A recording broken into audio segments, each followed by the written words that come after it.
Ladies and gentlemen, welcome to the Town of Cedar Lake Utility Board Public Meeting for August 20th, 2024. Please rise for the Pledge of Allegiance. Allegiance to the flag of the United States of America and to the republic for which it stands, one nation, under God, indivisible, with liberty and justice for all.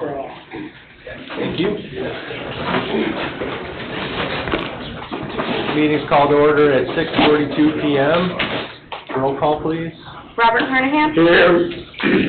Julie Rivera is absent. Chuck Becker. Here. Greg Parker. Here. Mary Jo Dixon. Here. Richard Thies. Here. Nick Recupero. Here. I am present. Jeff Bungie. Present. David Austin. Present. Thank you.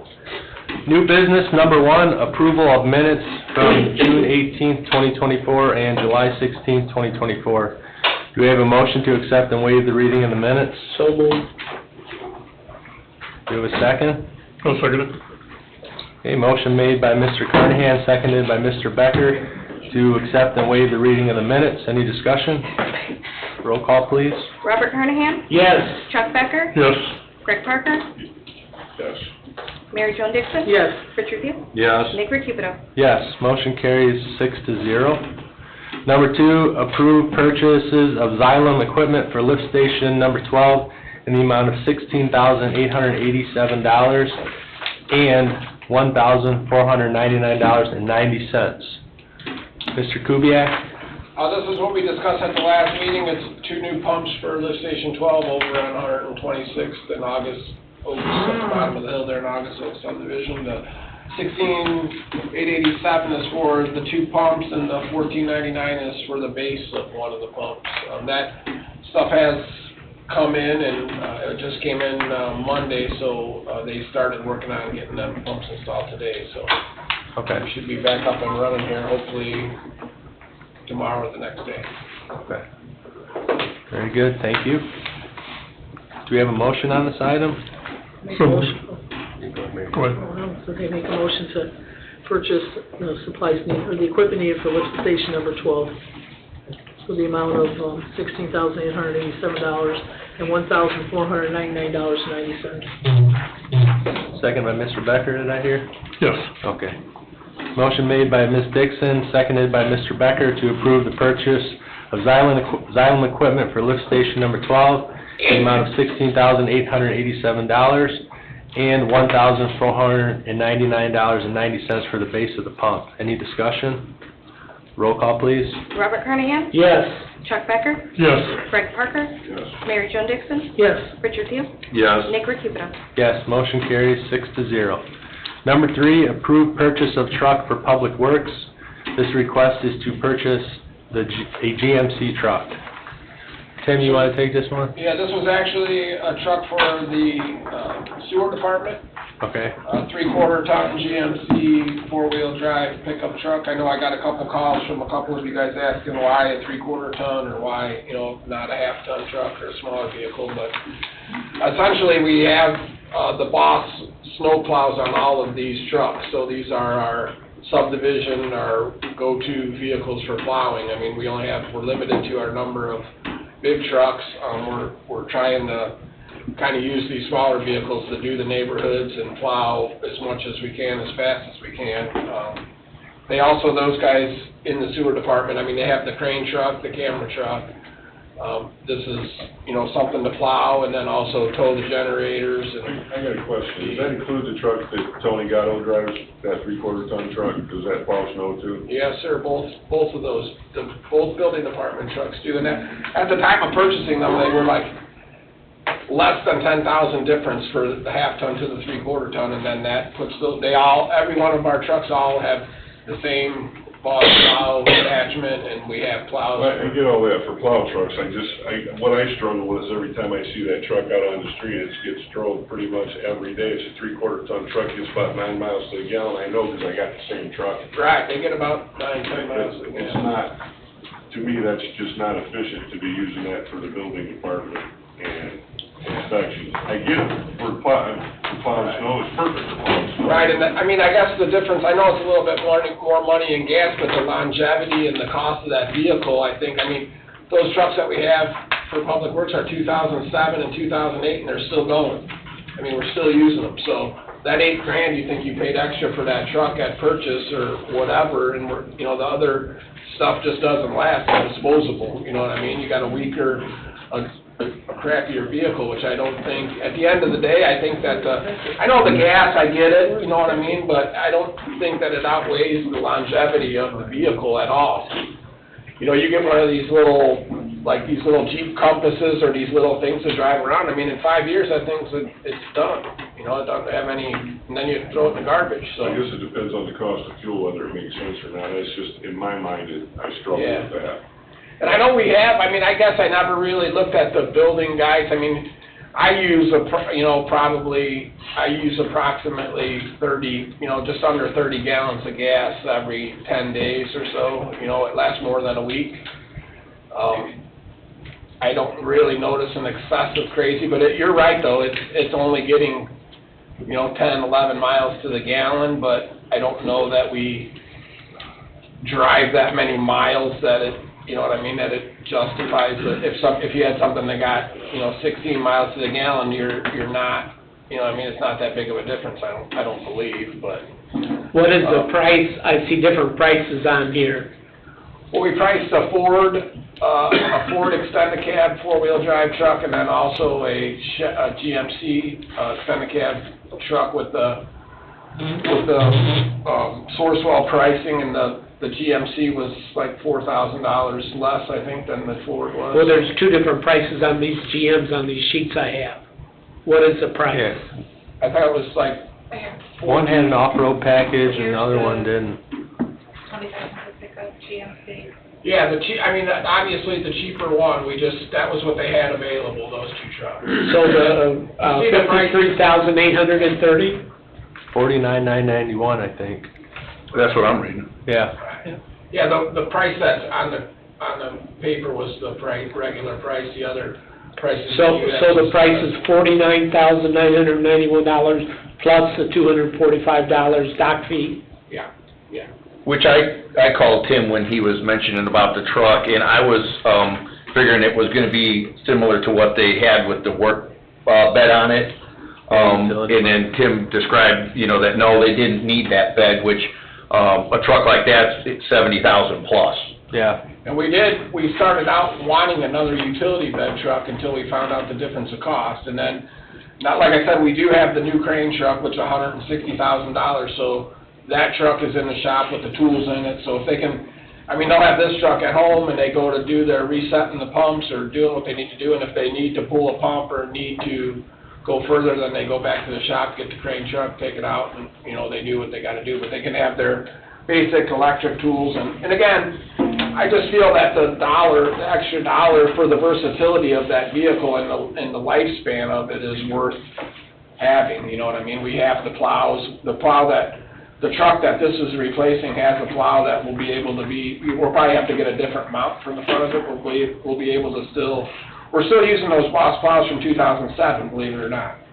They've been on the town trucks for that long, and with that type of track record for the longevity of the vehicle, I don't think you can go wrong. Those things are, and if we did, like last year, obviously, we had a pretty mild winter, the building guys didn't need to plow, but in the year before that, the couple times we had a lot of snow, they had plows on their truck and they were out plowing, so it's pretty cool to have that, you know, and if something breaks or whatever, you know, you got everything's interchangeable, everything can be used, and the dollar, unless you get like a cheap compass or something of that nature, you don't save that much money, or a small little thing. You can save a decent amount of money, but, you know, the lifespan of it is so short, and then you could just use it for a means of transportation, so.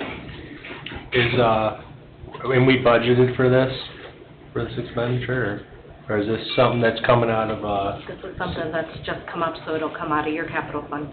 the capital fund? Okay.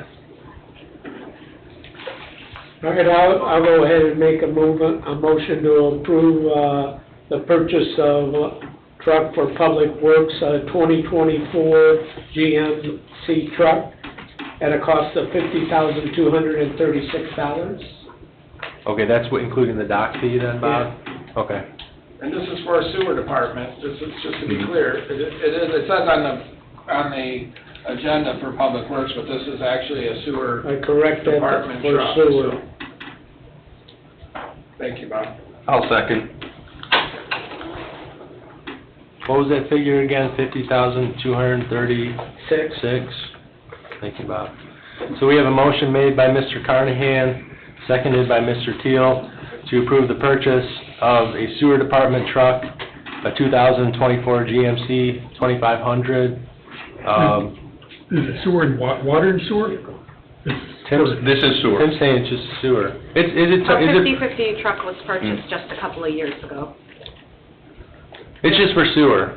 Just for Or is it sewer. water sewer or just sewer? Okay. Sewer, this will be Tony's sewer superintendent's truck for him to, that'll be his truck, basically. All right, so we have a motion made by Mr. Carnahan, seconded by Mr. Teal to approve the purchase of a GMC 2500 pickup truck for the sewer department. The total cost of $50,236. Any discussion?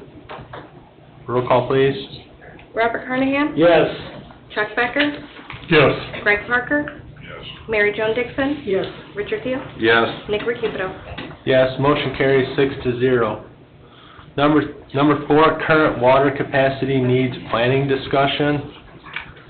Have we had any movement on well locations? I know we had one that was in the works, and I think you gave some Yeah, time just- to cap it because it wasn't gonna be feasible, and, Right, and I did call Tim today as far as the one over in Railside. He is aware, it's on their list to abandon that well. And I did get confirmation that that's on the schedule for Monday to be done. Monday, thank you. And then, So we're going to abandon looking at that? they're abandoning the well. For one, it had to be anyway because of the fact of the proximity to the curb and the cul-de-sac there. We're just not going to explore digging a well at that site because of the fact of it being an industrial park. Those And- chemicals or something might leach into it. Absolutely. So there was still discussion on the one that you spoke about down Parish Avenue, but they're just still doing the initial due diligence on feasibility, and I don't think it was a fracture trace with that. I don't remember exactly what they were looking into, but I know that Brandon was discussing some of water that. so- department? Yes. Gentlemen, yeah. At the end of the day, it was a waste of money to punch that well. Over in Railside, absolutely. And Neil, good evening. Thanks for attending. Good evening to you. I just need you to explain in engineer's terms, because this finally started to click with me after months, probably years of you explaining it to me. But we have needs in this town for storage. We also need production. Yeah. But when it comes to permitting with IDEM, the storage really doesn't matter, right? It all comes down to production and wells. Yeah, it's all production capacity. That's the basis of your IDEM firm capacity. Storage is a benefit to the system, to be sure, because it helps mitigate your peaks, and not necessarily the valleys within your system, but the peaks, to be sure. But it's not considered part of your firm capacity to have storage. What I like to say is you could have a teaspoon of storage up there and all the production in the world, or a gallon a minute of production and 10 million gallons of storage. Each one of those are wrong. The right answer is somewhere in the middle that balances your needs, not only today, but what you're producing for the next 5, 10, 15, 20 years, so you leave the people that are sitting in your chairs and my chairs as well in the future in a better position. But ultimately, in terms of IDEM and how they rate your capacity, it's completely related to production. Okay. Thank you, Neil. Thank you. Any other updates on that item, number 4? If not, we'll move on to written reports, fund report, clerk treasurer, Ms. Amber. The cash and expenditure reports were previously sent out to you all. Thank you, ma'am. Any questions? Number 6, consultants and staff reports, engineer, Neese. Neil? So for the sanitary, the West Side Interceptor Project 1, we are continually working for the punch list items. Those are progressing with LGS. There's a few issues that they're working on taking care of, working with the property owners, and then we have to finalize the project, close that out, and then the one-year guarantee period and the performance bond will be in effect through that one-year guarantee period. And then we'll submit to IDEM the reports for all of the testing of that system that they require in terms of the manhole vacuum test and the low-pressure air test for that sanitary sewer, which all passed. And we'll submit that to IDEM once we complete the punch list, which is progressive. So when do you think we'll start phase 2 of the west side interceptor? Excellent question, Bob. Project 2 is designed, completed, and then working with town staff and David's Austin's office, we do have all of the easements that are required. So that will proceed as you guys as a board determine is the next step to move forward. But the plans are ready, and we can submit that to IDEM as you direct. So you're ready for us to give you that direction? Yeah, and we've mentioned that in several recent utility board meetings, but that's a policy call, but the design is completed and the easements are required. Mr. Chairman? Yes, sir. Bob, we're in good shape to go, and this report's been made to the utility board for most of the last 2 years. It's a question probably of discussing funding and what source of funds you will use to make number 2 occur. Things have changed over a little bit of time. And Neil, as far as from a planning perspective, what's the best time of the year to kind of get the ball rolling on this? I would say from my perspective, working with contractors over the past going on 30 years, generally you want to bid this stuff out into the fall and then have work start generally right after the first of the year into the early spring. But the earlier you start this, because you'd like to stay between harvest times and planting times, because we can all sit in this room and say, well, this is the best time to do it, but we obviously have to work with those residents that we have acquired the easements from to minimize the net negative impacts to their property. Yeah. But, you know, obviously a project like Project 1, which is just under 7,000 feet of sewer, and Project 2, which is just over 6,500 feet of sewer, it won't happen overnight. It'll be probably an 8 to 12 month project. Okay. And then obviously coordination through that area with the Lake County Highway Department, who controls our crossings, and permitting through them. But that's really the easy part, because we work with them, Dwayne and Peggy, on a routine basis. So moving forward, the submission of the item permit, which would be the facilities construction permit, would be the next process should you find that as something you want to move forward with. Okay. Mr. President? Yes, sir. Neil, what's the engineer's estimate of probable cost? For Project 2, Can you say something? yeah, this was submitted at the March meeting, and I'm not 100% sure that I have that in front of me, but I can forward that email from March back to the entirety of the utility board first thing tomorrow morning when I get back to the office. I believe it was in the range of around 3.2 to 3.5 million. Yeah, and I don't have my small notebook with me, because I had it written down in there. And that was yet this year. Okay. All right, thank you, Neil. Thank you. And Project 3, that conceptual design has been completed, and that would pick up at the western edge of the town-owned property, the 110, 114 acres, I don't recall what the exact number is, on the north side of 155th, and then continue through out to 151st and Parish, which would be essentially the southeast corner of the Lindsway subdivision. Okay. And that's with A and B, you're saying? Or just A? A and or B. Yeah, because there's a couple options of, on paper, it's incredibly cheap and easy to make modifications. It's just depending on which direction you guys want to go. And both of those, A and B, for Project 3, were included on the cost estimate and the routing options that I had submitted prior in the March meeting. All right. Water update, please? Water updates, I have no current new updates, short of the report that was submitted at, last week on Monday.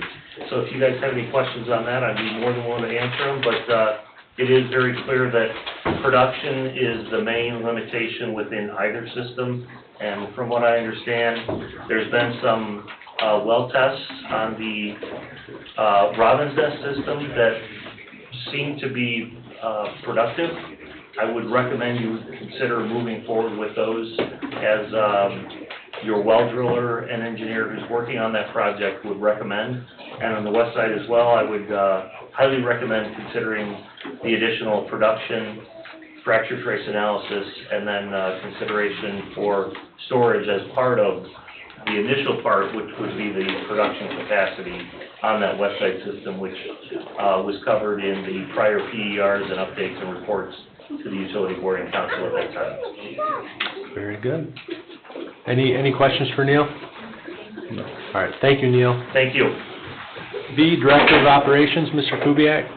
We did get a couple quotes from Ortman to do the, something similar to a fracture trace analysis for the SDF property and also the Blue What's Sky. the FDF property? The sediment dewatering facility.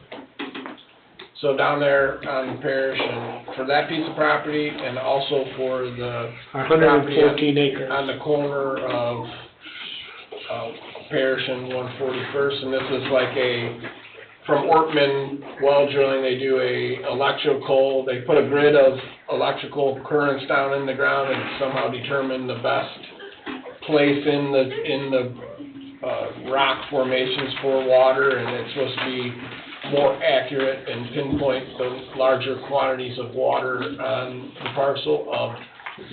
Both together were about $27,000, so I wanted to get with you guys prior to a meeting and kind of look at the options. I talked with Ryan and Brandon about this, and we were thinking of maybe doing the SDF property first and seeing, I think it makes more sense logistically just because of the fact that it being so close to the south side of Lynn's Way and tying into that. Yeah, and the other one's close too, but I figure, if we did one of them, we could at least see if we got positive results before moving on, before just doing two and then getting two good ones or two bad, at least we could kind of. What's the cost on those? So you said 27, but is that for I think several? it was like 17,000 for one and 10,000 for the other. I have them out in my truck. I was gonna bring them in. I can run and grab it real quick, but I'm pretty sure that's like I said, I kinda wanted to run it by you guys and see with Jen and see what we had for dollars or whatever, but I did get that last week to see what we can do moving forward with that. And this is Ortman's recommendation versus the fracture trace analysis to do this deal is supposed to be a little bit more spot on for determining, where that best spot would be. Okay. And dewatering facility, it would probably be good with Lynn's Way being the end point. Everybody, those guys also, and myself, we agreed that would be the first choice to do first also, so that was kind of and then also we finally got with the Beacon Central people, and they're supposed to be Thursday getting their sprinklers adjusted to odd and even addresses, and also staggering the start times from midnight to, instead of all of them starting out at 4 a.m. So hopefully we'll see some type of improvement next coming week. Monday. Okay. That should be done according to that T. I don't know if you clarified the T through Thursday, or I don't know. But I seen where it could be misconstrued, I guess, but I thought. Yeah. Well, when I spoke with them, I told them how they had it adjusted wasn't gonna comply with the ordinance either, so, I think you got that all kind of figured out with them now.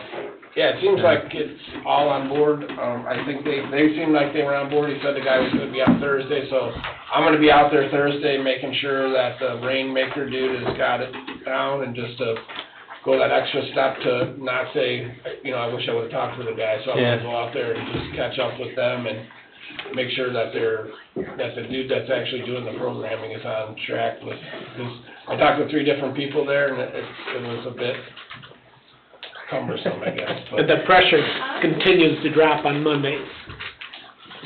Yes, yes. And they have, I mean, they have 97 irrigation systems that all turn on at the same time on Mondays, so that's a lot. Is there a way, like in the future, or if they can do it now, if we had to, if there was a certain spot, I don't know, electronically, their meter, the irrigation, like if there's a fire or something, they need that water, could they shut the irrigation off, just automatically shut them off to be able to suppress the fire or something?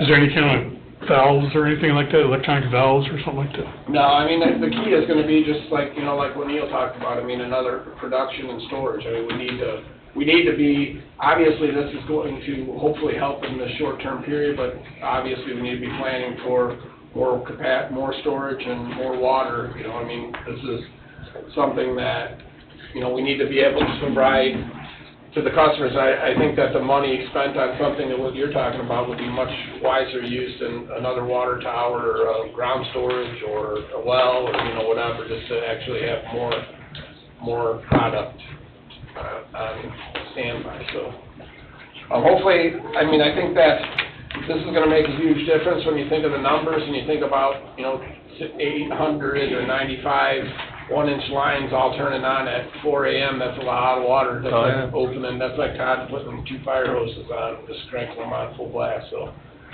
it's a lot. We'll see what happens come Monday. Should hopefully make a difference. So. All right. And we are aware of the water situation, and we're aware of our sewer problems, and we are working on it. We absolutely are, Bob. You're right. Yep. That's all I have. All right. Thank you, Tim. Town Attorney, Attorney Austin? No reports. Okay, thank you, sir. Number 7, update discussion, Moore Street water line extension. Sure, Tim, who wants to take this one? I see him out there working. And we had the information that the permit was done and all of that, and then at the very end of that email that was sent, there was a 10-day waiting period before you can begin construction, so. We did get approval August 12th, according to Don, and the 10-day period will be up August 23rd, but it probably won't start till August 26th on a Monday. So they're doing all the prep work and everything? Yeah, they got as much done while they were getting out here, Yeah. and obviously Don, he read that last part of the email after he told them to get started, and here we are, another 10 days, but. Okay. Bob explained it perfectly. They'll probably be back out here. I think they got the equipment out here. They may be out here Friday, but probably that Monday morning they'll be rolling again. So everything is. Good deal. Something's working well. Yeah, sounds like it. Knock on wood. Knock on something. All right, thank you. JMOB report, Ms. Dixon or Mr. Teal, anything? As far as my knowledge goes, we have no communication still from Lowell. I did reach out to Jeff if he could try to contact town manager in Lowell. According to the agreement, we should have had another JMOB meeting last week. It's supposed to be one every 3 months, no less than that. Have you received any response to your email to him, or? I have not. Many of you were CC'd on the email that I sent. Should have been in his inbox first thing Monday morning. I sent it like 20 after 7 in the morning on Monday, so. And nothing on the true. Rich, would you? I am not in receipt of the true-up report, and I have had no correspondence back from Clerk Treasurer since last month when I reached out to her. And that was due to us? According to the agreement, we are supposed to receive that true-up in March, but historically it has been the end of May, the beginning of June when we have received it. Thank you.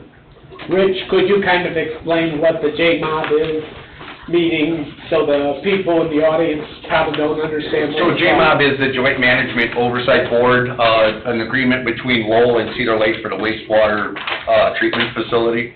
And so there's 2 council people from Cedar Lake, which is Mary Joan Dixon and myself.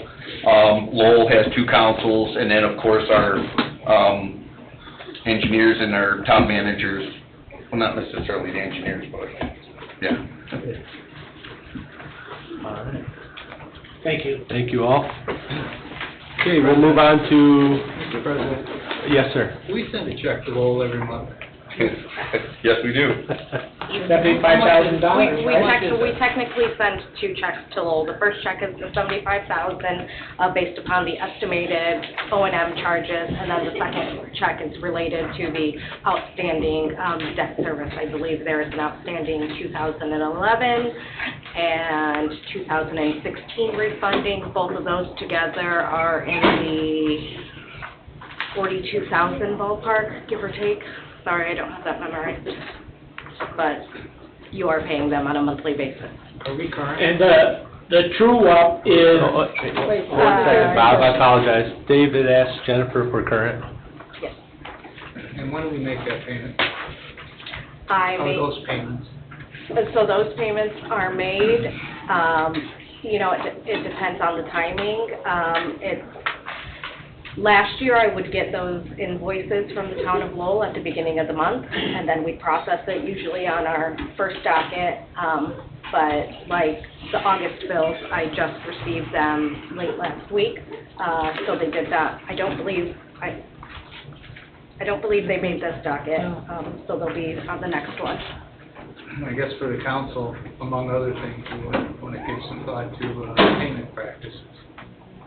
I've thought about that, Dave, with the no response from them, but I feel in this case, if we're looking at the fact that there's no response from Lowell with the agreement that two wrongs don't make a right.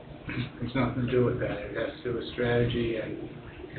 So is that advisable then to not? No, I just ask some questions. Okay. Get some information. It's a thought, Yeah. it's a thought. Right.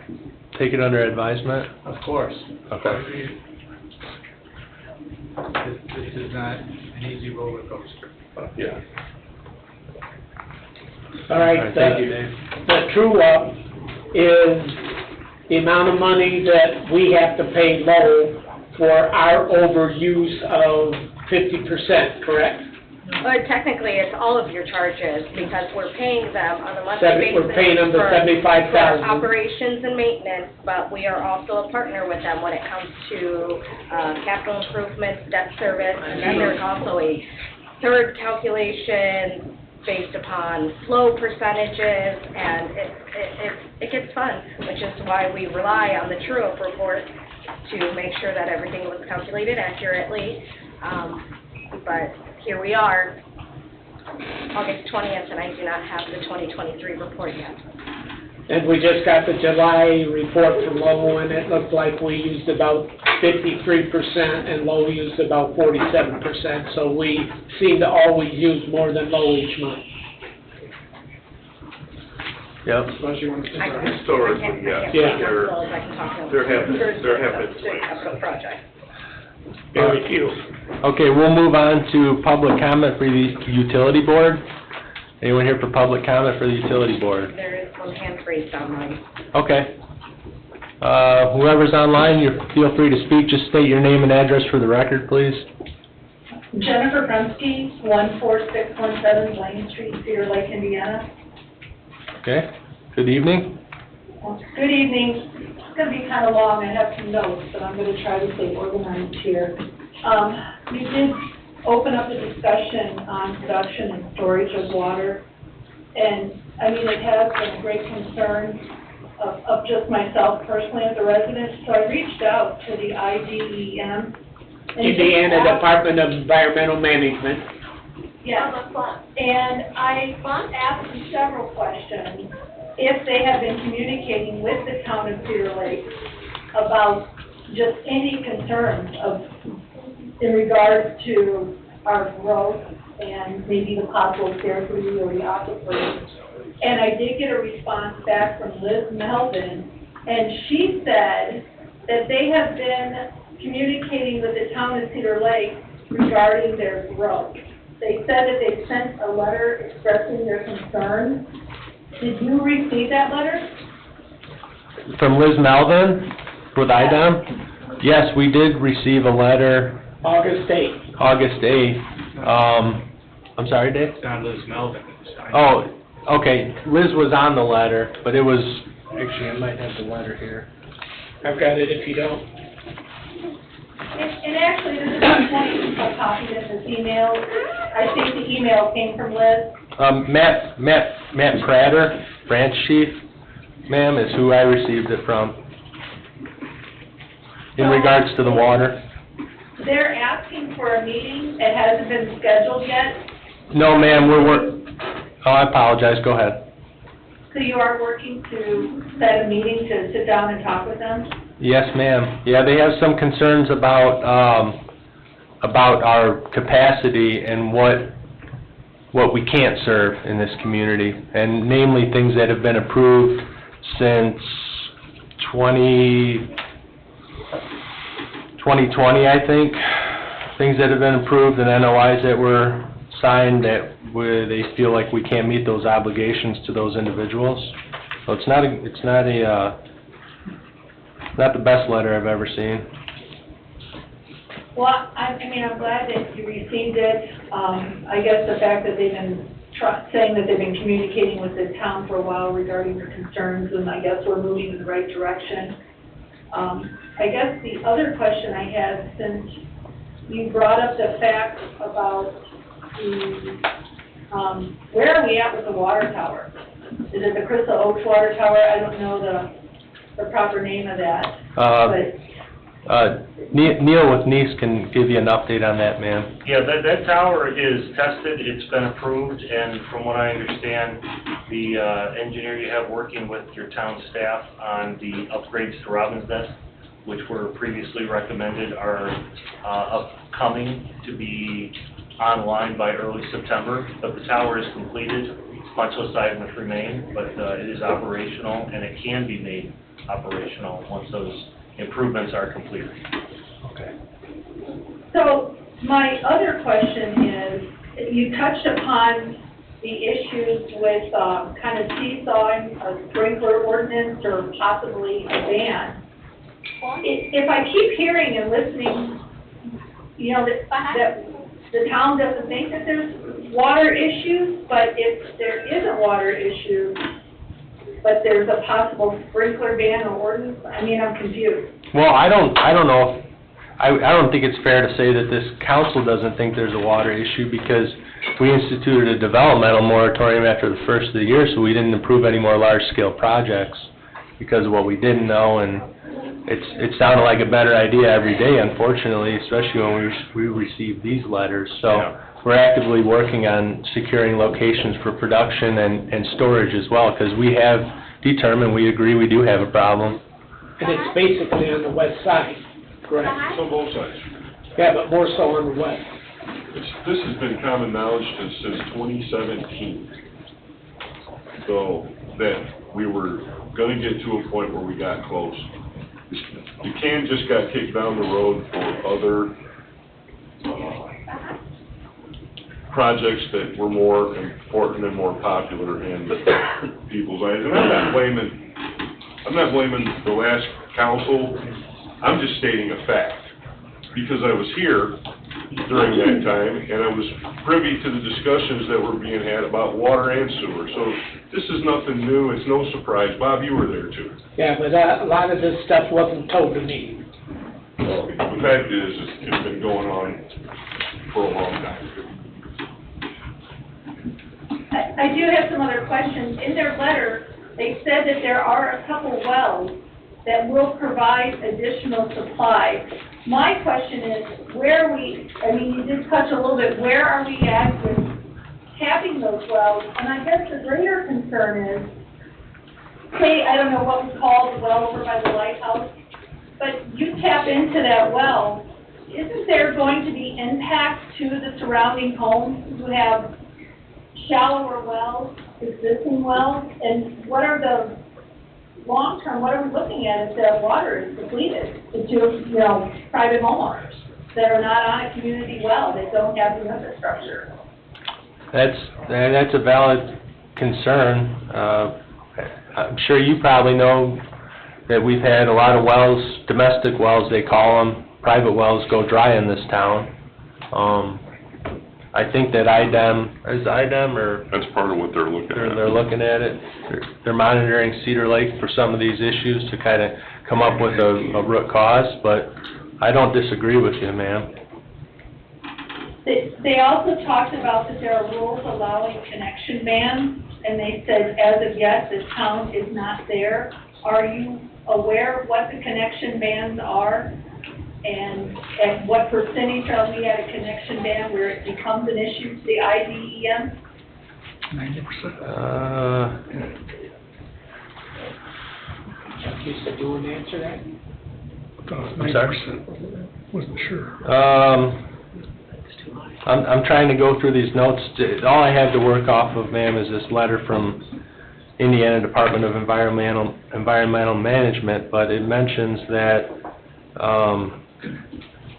the capacity, the PWSID number IN 5245047, the capacity in use is currently at 92%.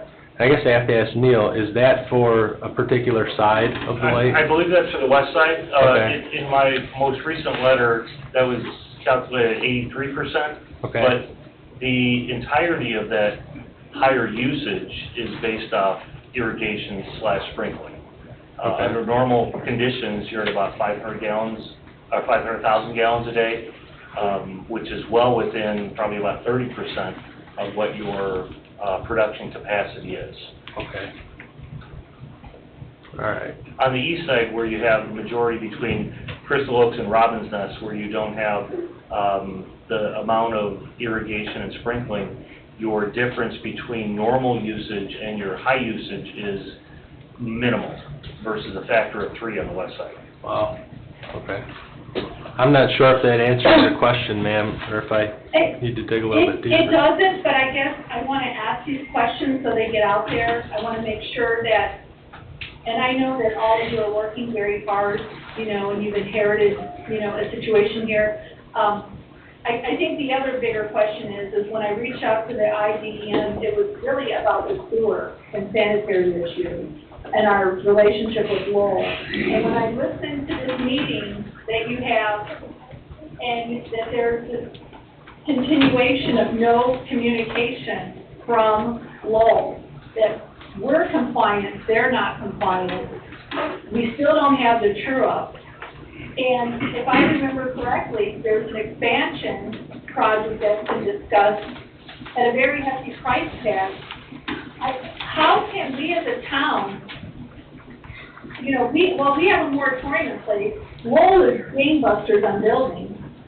They're planning, how can we move forward with this joint venture that we have with them at the tune of several $1 million? I mean, can't we just buy capacity? I mean, it's alarming that they're going to ask, what, come January, a few months, they're going to want, what, was it $20 million, or I don't know what our portion of the bill is. It was said to us that it is $52 million, and if we have to pay half of that, it'd be $26 million. But they're not communicating with us at all. Right. I mean, why do we have to enter in as a town with this expansion? Can't we just buy capacity? There's no capacity to buy right now. There has to be capacity created in order to have capacity, but I guess my opinion on the matter, and I've said a lot of times here at these meetings, I'm not real keen on a full-blown 50% expansion with Lowell, and especially impacting the current ratepayers to fund new growth. So if we can find some kind of way where we could get a little bit of capacity from them and not have an impact on the rates, if some debt falls off, then I'm okay with that. But I don't think, my vision isn't the same as Lowell's. That's just me. Is the issue of not getting the information from Lowell that, are they tied to something? Are the numbers not adding up? We don't know. Is it tied to a possible election coming up? It just seems sketchy. That's my professional term.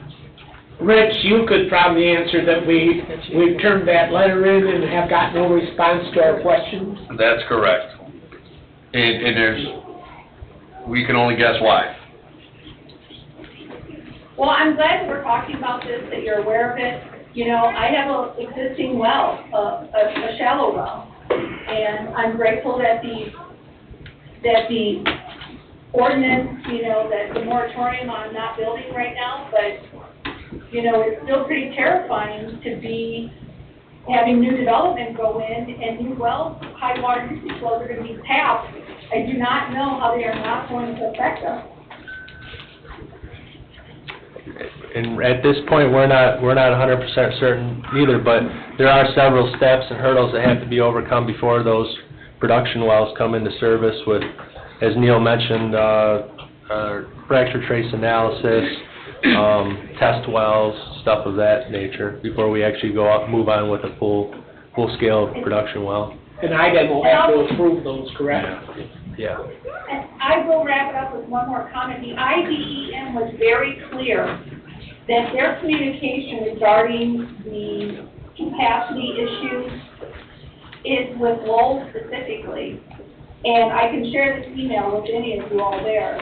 And so, since they're not communicating with us, meaning Lowell, you know, are they not communicating what the IDEM tells them when it comes to the sanitary part of it? I mean, I can't answer that, unfortunately, because we're getting nothing. so. Well, again, I appreciate you trying to answer the question. It's just such a precarious position that we sit in as a town. I don't understand how, and I didn't hear Mr. Austin comment on it, but how long can we continue to sit? I mean, are we mushrooms? They're keeping us in the dark and really teaching us nothing. Mr. President, Yes, sir. all strategies are being considered, as you and your council know, and there are multiple strategy assessments in place. Thank you. I appreciate all of you. All right. Thank you. You're Thank welcome. you. Thank you. Thanks. No? Nobody else online, Jennifer? No. Okay. The public comment section is now closed. Next meeting is Tuesday, September 17th at 6:30 PM. We're going to take just a couple-minute break here before town council meeting, and this meeting is now adjourned at 7:29 PM.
Good evening, ladies and gentlemen. Welcome to the Town of Cedar Lake Town Council meeting for August 20th, 2024. Will you all please rise for the Pledge of Allegiance and remain standing for an opening prayer? I pledge allegiance to the flag of the United States of America and to the republic for which it stands, one nation, under God, indivisible, with liberty and justice for all.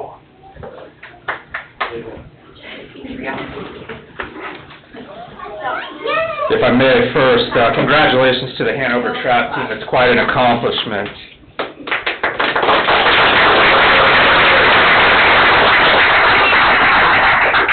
They're national champion shooters, and I automatically felt safe but insecure. If I also may, to the council members, I'm the son of a lobbyist, and I saw Dad work very hard late nights, working on budgets, amendments, sub-amendments. No one ever sees the hard work that y'all do, so please hear thank you. Also, as a former soldier and Army officer, I understand you get put in positions where there's no good decision. People don't really understand that, and you have to make decisions where no one's going to be happy. Thank you for wearing that mantle. Finally, as a pastor, let me just say, I understand what it's like to be entrusted with the soul of a community. That's a weight that not a lot of people will wear, and not a lot of people will ever understand. And not a lot of other people will say thank you, so please hear thank you for what you do in charting the future for Cedar Lake and working for our good. Just thank you. Thank you. Your name and your church that you represent for our record. I just didn't want people to think I'm recruiting, but I will. My name is Pastor John Rogers of Grace Church, PCA. We meet at Ileana Christian. I was joking with the president. We are trying to get back into Cedar Lake. We started at Cedar Lake Ministries, and I would like to get back. So, if y'all please join me in a word of prayer. Heavenly Father, you are the King. You are the ultimate judge. You have sent your Son as the Prince of Peace. In the Old Testament, we see that you give us dominion over creation, which means you are the one who created government. Moreover, in the New Testament, we see in Romans chapter 13 that you call us to honor the authorities that are over us. So, Father, we come here tonight to do your work as we seek the good of Cedar Lake tonight. These men and women bear your image as King, as Judge, and as Lawmaker. May they be encouraged by the knowledge that you are with them and for them in this endeavor. Please bless this assembly. Please give them wisdom and let them know that you are present with them and that you are for them. Finally, Father, we lift up one in particular, Miss Dixon, Father. We lift up her recent loss.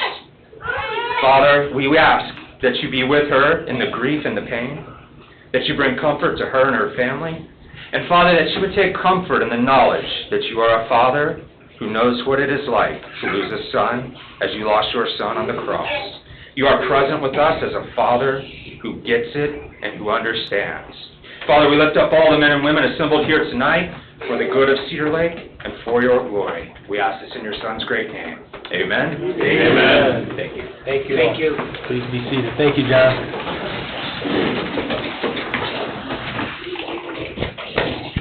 Meeting is called to order at 7:43 p.m. Roll call, please. Robert Carnahan. Here. Julia Rivera is absent. Chuck Becker. Here. Mary Jo Dixon. Here. Richard Seal. Here. Greg Parker. Here. Nick Recupido. Here. I am present. Jeff Fungi. Present. David Austin. Present. All right, we have a quorum. Thank you. Before we got started, Mr. Carnahan asked for just a quick moment. I also serve on the Chamber of Commerce Board, and I had a member came up to me and asked if I could announce they have a golf outing August 25th. They had 72 players sign up for it, but 8 of them have backed out. So if any of you are golfers, you can stop down at the Chamber, and they will squeeze you in. They can either squeeze you in as a single, or if you've got a foursome you want to put together. But that's August 25th. Okay, thank you. Thank you, Bob. All right, we'll move on to presentations. Proclamation for Hanover Central Trap and Speed Team. Mr. Bungie, Town Manager. On this day, the Town Council, Cedar Lake, and all of the citizens of the community rise together to congratulate the student-athlete members of the Hanover Central High School Trap and Ski Team on an accomplishment and success achieved by these representatives of our town. The town council of the town of Cedar Lake will report the information of unparalleled success of the Hanover Central High School track and ski teams in the 2024 U.S. Clay Target National Competition in Mason, Michigan. Congratulates these students and athletes and their school community on these accomplishments. So in the town of Cedar Lake this day, so declared, the 20th day of August 2024, town of Cedar Lake proclaims congratulations for the Hanover Central track and ski team.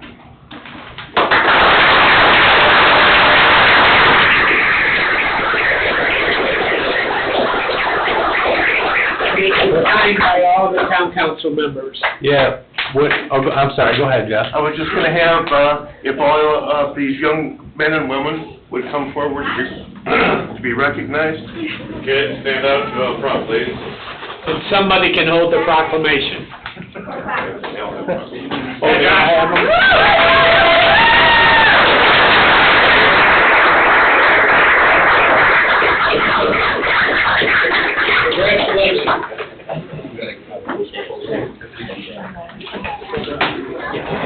You got a minute.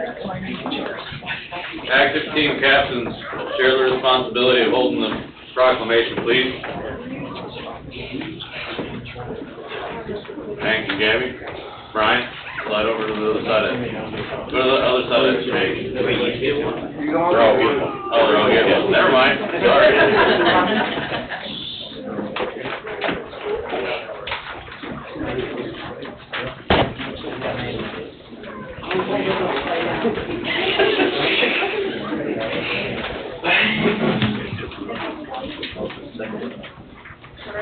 All right, everybody look.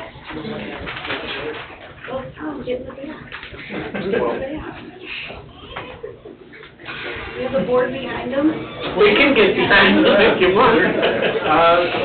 Folks would just step forward when I call your name, so everybody can put a name to the face. Hank, come over here.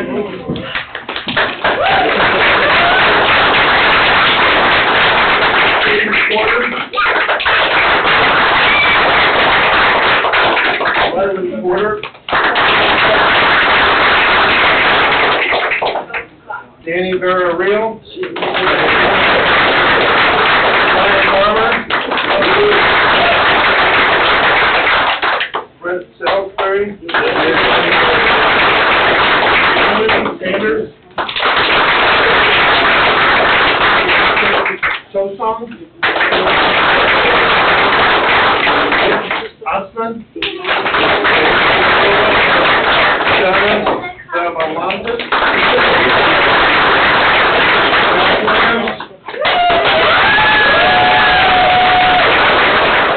Michael Lucia.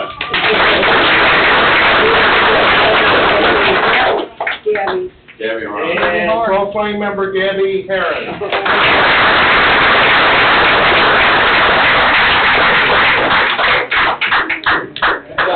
Thank you. Great thing for a small community. Mr. Barber, give us that back. I believe for, William. I believe for the three we have 50. I know, you can picture.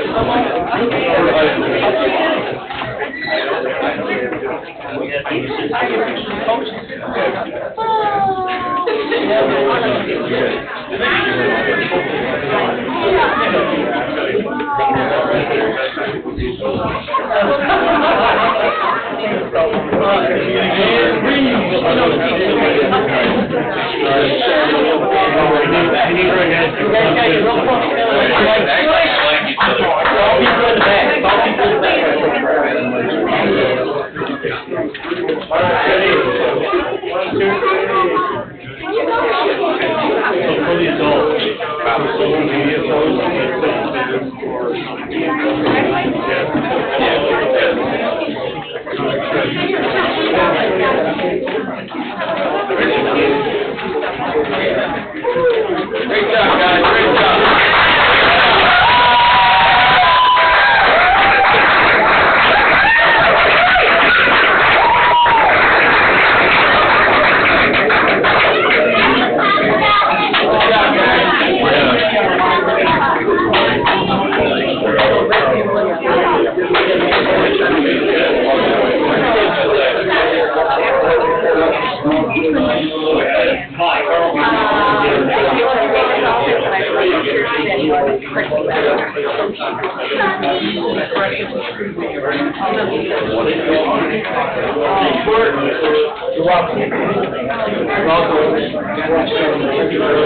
Corrected. Please be wide.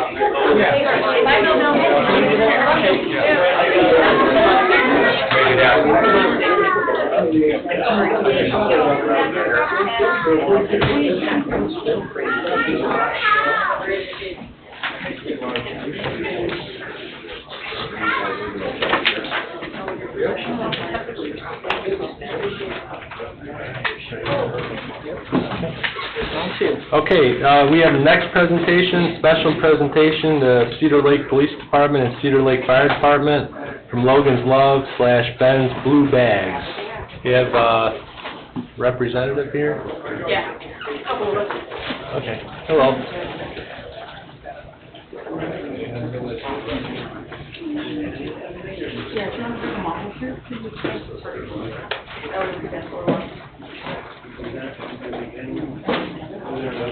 Help or something? Oh. Sorry. Need all those bags brought? Yeah, I figured for the picture, so. Oh. You want me to start, or wait? We'll get the bags. Yeah, we're gonna do it. Okay. Sorry, Paul, thank you. You won't be alone. No, you said more than this.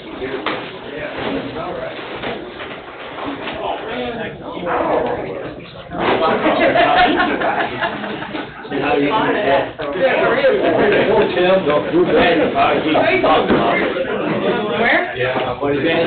No, these are different. Okay. These are different. Okay, so he's got them here, maybe we're back. Yeah. I gave the other one, Jim.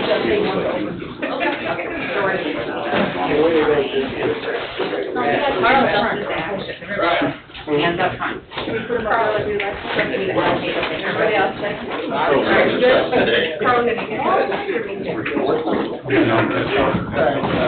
Thank you, everybody. My name is Georgianne Glavis. I am part of an organization called Logan's Love, which I'll introduce everybody. This is Georgie. This is Logan's friend and classmate. This is Eliana. She's on our Georgie's mom and part of our organization. Gianna's part of our organization. And this is Nicole, Logan's mom. This organization was founded in loving memory of Logan, who tragically lost his life 2 years ago due to elopement, which is a symptom of his autism. And Nicole made a promise to him that she wanted to honor his memory and give back to the autism and disabilities community. So a couple things that we've done is have a Sensory Santa event. We've had a Sensory Easter egg hunt event. And the most important thing she wanted to do was have an autism walk. And I'm proud to say we just had our second autism walk this past weekend, and we had about 250 people attend. With our autism walk, we didn't know what we were getting into. We thought 50 people would show up. So our goal was to partner with Matt Kodachek to get these Ben's Blue Bags, which I'll explain in a minute, these sensory bags for the Tri-Town area. So our goal was to get 100 bags donated. Well, before the walk even happened last year, we had 150 bags donated. So that went from Tri-Town area to a county-wide initiative. And I believe you guys are our 12th town that we're giving these bags that were donated. This one doesn't have a keychain, but they have keychains on there that are actually donated by a sponsor. So in the bags, they are communication devices. So someone may be is nonverbal, but they're able to communicate either by pointing, or we have dry erase board on the back, so this way they can tell where they're hurt or injured. In addition to the communication, sorry, I got Vanna White over here. Usually nobody gets that reference. We also have earmuffs in here, so that way in case the sirens are too loud for them, so they're overstimulated. And also, in addition, we have sensory toys in there, so just to stimulate them, give them something to focus on. So these bags are actually $125 each, but they also come with autism training for the first responders. And Matt, who has a son on the spectrum, is the perfect person who's done this, so he will give the training. We have 28 bags for the police department, and I think the VIPs, is that what it's called? Right. And, I believe the fire department needed, so let us know if you need more. We've already had this presentation, so we have them already, so. Oh, okay, so you got the, We don't have all the plans yet. but you had the training? Yes, Matt did the training for us. Okay, last year. so the training, so perfect. So I'm gonna have Nicole speak on the rest of this, and just before I forget, we do have a golf outing as well, September 28th, in case anybody's interested. And, if anybody wanted to donate, we're online, loganspeaks.com. All Logan's Love? loganspeaks.com. .com? I'll give Okay. you guys our business cards too. All right, thank I'm you. gonna do a social media post. Oh, okay. I'll include other information, not to butt in, but we're forthcoming to receive the training for this. Everybody's very well aware of the program, I've seen the presentation. As mentioned, there's a Crown Point Fire Department member whose son is a good part of this. Yeah, so we're geared up to receive the training and we'll be on board with it prior to the social media post. All right, thank you, Chief. Hi, how are Good you evening. doing? Good, how are you? Good. Short, sorry. Thank Sure, you guys Jeff. for having us here today. We appreciate this opportunity to spread Benzo's bags now into Cedar Lake. As you already know, we have already done most of Lake County already. Our goal is to continue and get it through the whole entire Lake County. So now, like I said, today we are here. We'll keep spreading my son's love through our foundation and our work. We are keeping his memory and spirit alive through all of this. We want to make Lake County one of the best counties to live in for special needs families. We strive to give families opportunities like every other neurotypical kid gets to experience. We hope to make it a safe, educated, and accepted place to live for these families. I miss my son every second, but I promised him I would honor him. And as a team, we will keep fighting to meet our goals and spreading Logan's love through this whole county. This is all for Logie. This is for my son. I love him very much. Thank you again for supporting us and supporting autism. I hope you come out and show us your support, maybe to the golf outing. That would be very awesome. And maybe next year you guys come out and walk for autism as well and show that Cedar Lake supports us as well and you guys support autism. We did have a couple towns come, fire and police. Hopefully next year we can include Cedar Lake. Where do you host your walk? Where do you have your walks at? We had it this year at Warman in Sherrville, and we haven't dated it. We just had it Sunday, so we gotta figure out Yeah. if we're gonna. Yeah. Yeah. We're going straight into that, but we did partner now with Project Lifesaver as well, so, and also as us doing the Benzo bags. I don't know if you guys are familiar with Project Lifesaver? Are you guys? Okay, so Project Lifesaver is a tracking device put on individuals that suffer from elopement and also elderly that suffer from dementia. So we're trying to do the funding for a lot of Lake County to get these devices as well. Thank you. And we have people in our community that have those tracking devices. Okay. Thank you. Thank you. Thank you very much.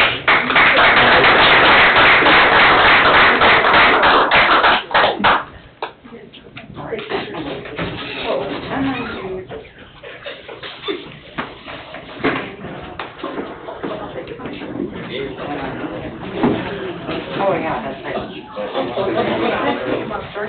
Almost there. And then turn around. No, it's up front. You can put it on the back side. Up front. You grab it there. Alright, good. Alright, one, two, Georgie. Hi, Ashton. One more, sir. Hi, how? Hi, you. Georgie, good smile. 1, 2, 3. Well, what's new? Hey, Nike. Hey.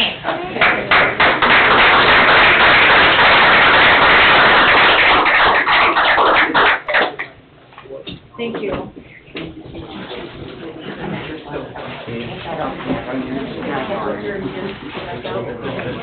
Yeah.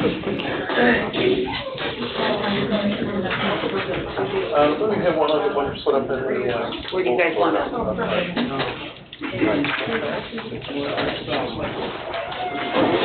Thank you. Okay. Georgie, how about over here? Over there, come on. Thank you, guys. Thank you so much. Very much. Thank you. Good luck. Here, grab another one. You're strong. Hey. Oh, wow, why? Okay, go ahead.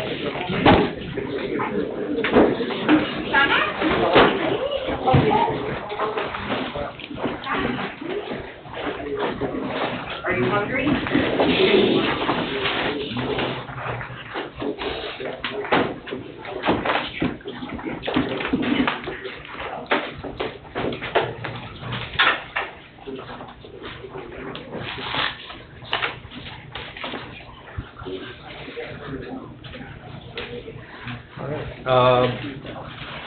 Moving on to public hearing. Number one, ordinance number 1499, year 2024, garbage, refuse, and recyclables rate ordinance amendment. Attorney Austin, legal? Legal's in order. In order. Thank you, sir. This is an ordinance that we're working on to amend the fee structure for the garbage and recyclables, curbside pickup. And we're in a 6-year contract. I've currently been in contact with Republic Waste, the company that provides the service to our community, about possibly securing a 7th year. We got some decent rates right now. I know some of the surrounding communities that are in newer contracts are a little bit above us, so just curious to see what they can do for a 7th year and hopefully secure a little bit price stability for the ratepayers and some expectations for the next few years. So if we were looking for a deferral, Attorney Austin, we still need to read this right now, or? Yes. Okay. You should. You invited the public here to a public hearing. Okay. It should be read, first reading, you shouldn't adopt. Okay. Town of Cedar Lake, Lake County, Indiana, ordinance number 1499. An ordinance amending town ordinance number 1386, being an ordinance amending town ordinance number 1057, being an ordinance amending town ordinance number 1047, being an ordinance amending the fees to be charged for refuse and recyclables in the town of Cedar Lake, and repealing all ordinances and town code sections or parts thereof in conflict herewith, repealing all ordinances and town code sections or parts thereof in conflict herewith, all matters related hereto, repealing all ordinances and town code sections or parts thereof in conflict herewith, and all matters related hereto. Thank you, Mr. Parker. We've got the first reading of the ordinance. Do we have any remonstrators here? Anybody like to comment on this? Ms. Parker, could you, if you don't mind, please. Hey, we've been standing up and down all half evening. I'm going to catch up with them. 136 Court. I was looking at this ordinance and the schedule that was attached to it. Is this always just a 12-month agreement with the provider? With the Republic? Yeah. No, so we have, I think it's a 6-year contract, or it's a 5-year contract with a 6-year option we're in the middle of. Okay. And so that's what we... Because it appears, I mean, I see this, with the current rate, the number of customers in 12 months, I thought, that doesn't seem, like that's gonna give you much if you only do 1 year. So it is a multi-year. It's a multi-year contract, Okay. yeah. So right now, we're all paying $20 per month, and the cost to the town it exceeds that, so we're... $20.75 per home. $20.75? Okay. So this is, you're looking at possibly increasing this in 2024, correct? Bless you. Yeah, we're looking at increasing it, and my vision was to have the price, the rate set for the entirety of the contract, so like everybody knew what they were gonna be paying for the entirety of the contract, rather than what we have now. My next question is, this is the rate that you have down here for Republic. That is the rate for the whole and multi-year agreement. It's not gonna go up. Yeah. Or are there increases provided in there? Yeah, so right now, as Ms. Sandberg said, we're at $20.75 per month. Next year, starting June 1st, it'll go up to $21.58, and then year 6, the option would be $22.44. So they do put that in there. Okay. Yeah, it's in the contract that the town signed a couple years ago. So at least you know what you're looking at, so that you know what rate the costs are gonna be, yeah. You cover your costs. Yeah, and like I said, I'm trying to secure a 7th year, so that we have just one more year, we know what we're gonna be paying as residents, you know? All right. So, thank you, Ms. Parker. Any other remonstrance? Last call? All right. Do we want to keep this hearing open then? You should. Okay. Any town council discussion? What is the increase going to be? We haven't, I don't think we've determined that yet. Jennifer, you ran some numbers for us, weeks ago. My recommendation in my prior email to you all was to go with rate A. Okay. So that was the calculation, so if you look at the work paper that was attached, that is in your packet,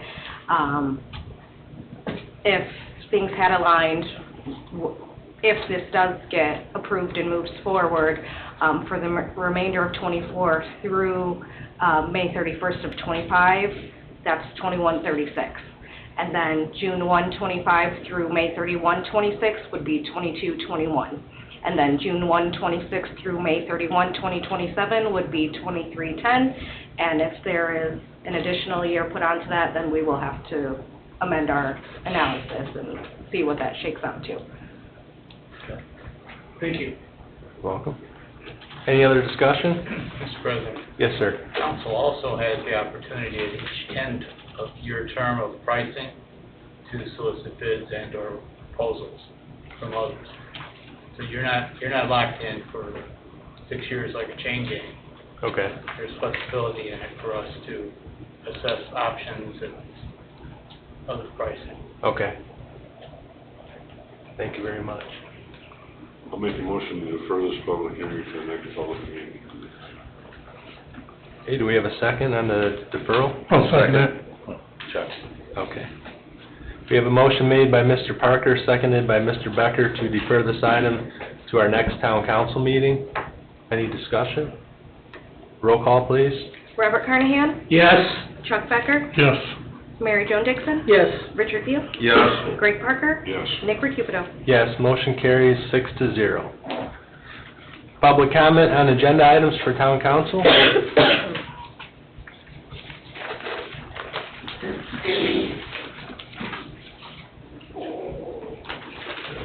Bob Grosick, 14055 Deodore. Good evening. We have two different ones here, and that's why I came up. The one that's online, the one that we got this evening.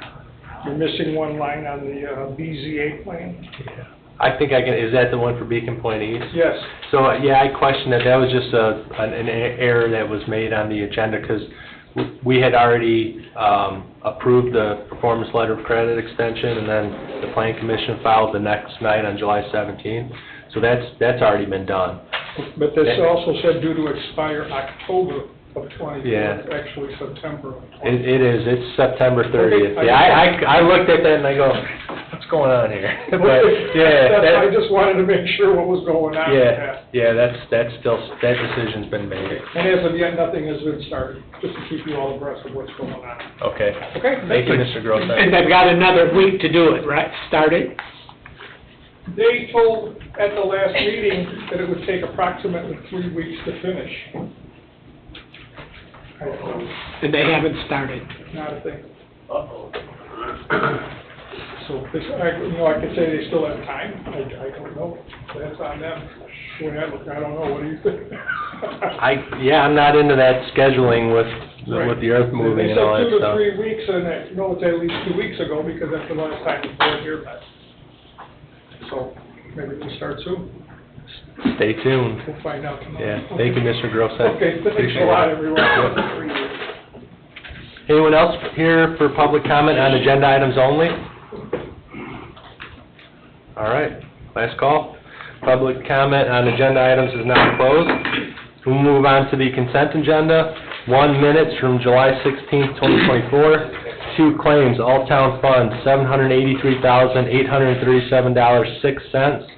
Wastewater operating, $91,431.80. Water utility, $45,319.96. Stormwater, $11,636.37. payroll, August 15th, 2024, $264,510.18. And July remittances, $236,426.43. Number 3, manual journal entries, July 1st through July 31st, 2024. Any questions on the consent agenda? Jennifer, I would like to commend you. You weren't here at the meeting, and you gave us 12-page report, and you did a very good job on it. Oh, you mean your July 16th minutes? Yeah. Yes, yes, that did take some time. Yeah. Thank you, Bob. You were burning the midnight oil?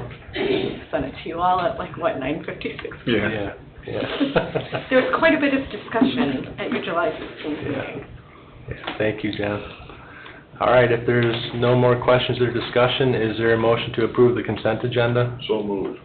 Do we have a second? I'll second.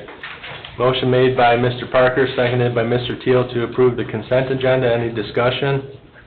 Roll call, please. Robert Carnahan? Yes. Chuck Becker? Yes. Mary Jo Dixon? Yes. Richard Teal? Yes. Greg Parker? Yes. Nick Recupero? Yes, motion carries 6-0. BZA and plan. Number 1, extension of MacArthur Elementary performance letter of credit due to expire February 19, 2025. This item was approved by the Plan Commission with a vote of 7 in favor, 0 against on July 17, 2024. Motion to approve. Second that. We have a motion to approve this extension of the performance letter of credit by Mr. Carnahan, seconded by Ms. Dixon. Any discussion? Roll call, please. Robert Carnahan? Yes. Chuck Becker? Yes. Mary Jo Dixon? Yes. Richard Teal? Yes. Greg Parker? Yes. Nick Recupero? Yes, motion carries 6-0.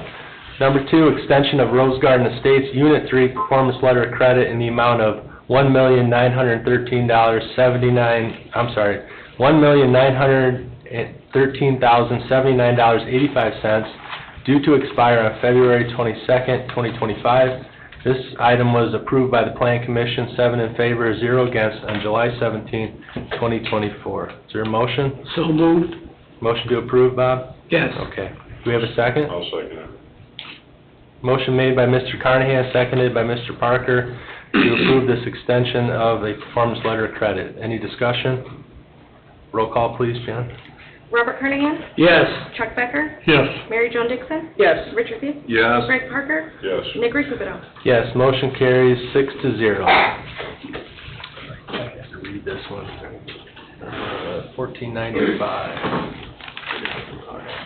Ordinances and resolutions. Ordinance number 1495, amending park rules and regulations, animal access in town parks. This would be the second reading. Mr. Parker, by title only, please. Town of Cedar Lake, Lake County, Indiana, and ordinance number 1495, an ordinance amending town ordinance number 900, amending the rules and regulations for the Department of Parks and Recreation in the town of Cedar Lake, Lake County, Indiana, to update rules and regulations for access of domestic and farm animals to park facilities, repealing all ordinances and town code provisions or parts thereof in conflict herewith, and all matters related thereto. Thank you, sir. Is there any other discussion? We passed the first reading here recently. This would be adoption of ordinance number 1495. Just an explanation for the public. Okay.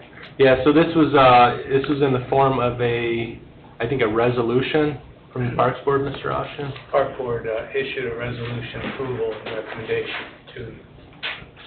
So 2024-3. Yeah. Right, Yeah. it's advisory to you, you of course make the decision, the ordinance. Ms. Ray, good evening. Do you have anything else to add to this tonight? We were just going through and cleaning up old ordinances, things that pertain,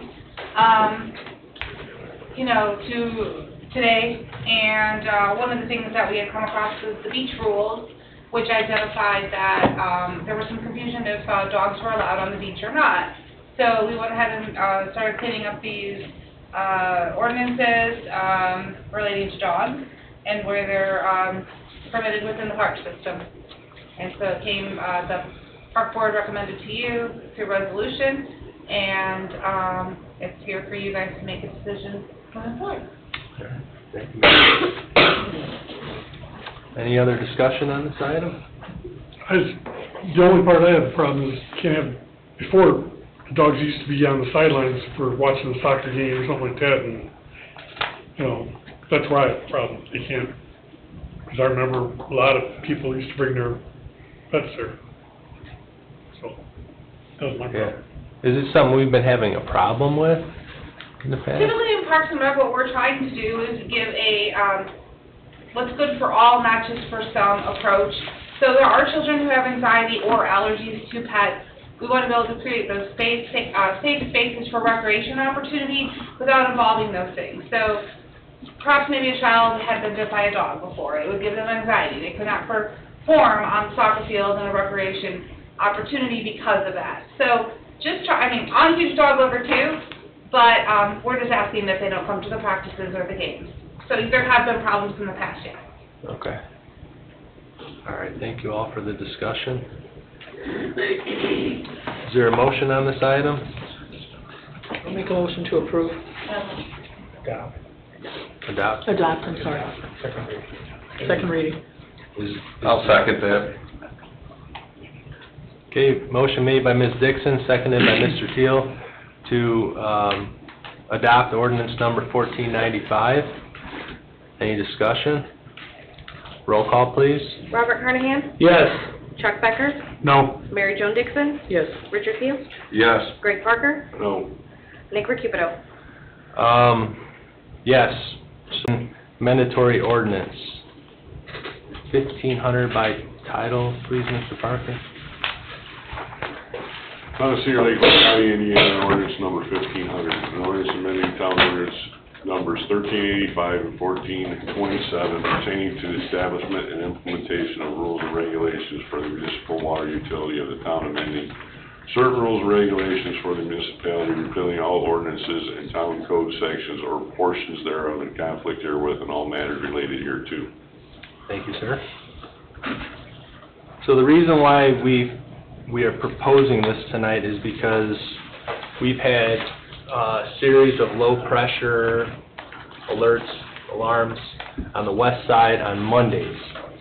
And this ordinance here, Mr. Austin, correct me if I'm wrong, but the amendment that was made to it, it's different from 1385 and 1427, as it gives the water utility superintendent and the town manager, or the town manager, the ability to institute a full ban. Correct. Okay. But all other provisions remain? Substantively, yes. Okay. We conformed all the language for both the options. There's actually three options, but we conformed all the cuts of it. Okay. So my opinion on all this, and this has been going on for, I don't know, when did the first alarm hit, Tim, this year? I mean, it's been a couple months, month and a half or something, Yeah, maybe? it's like mid-July, I believe, is the first time. Oh, mid-July. 6 weeks. Okay.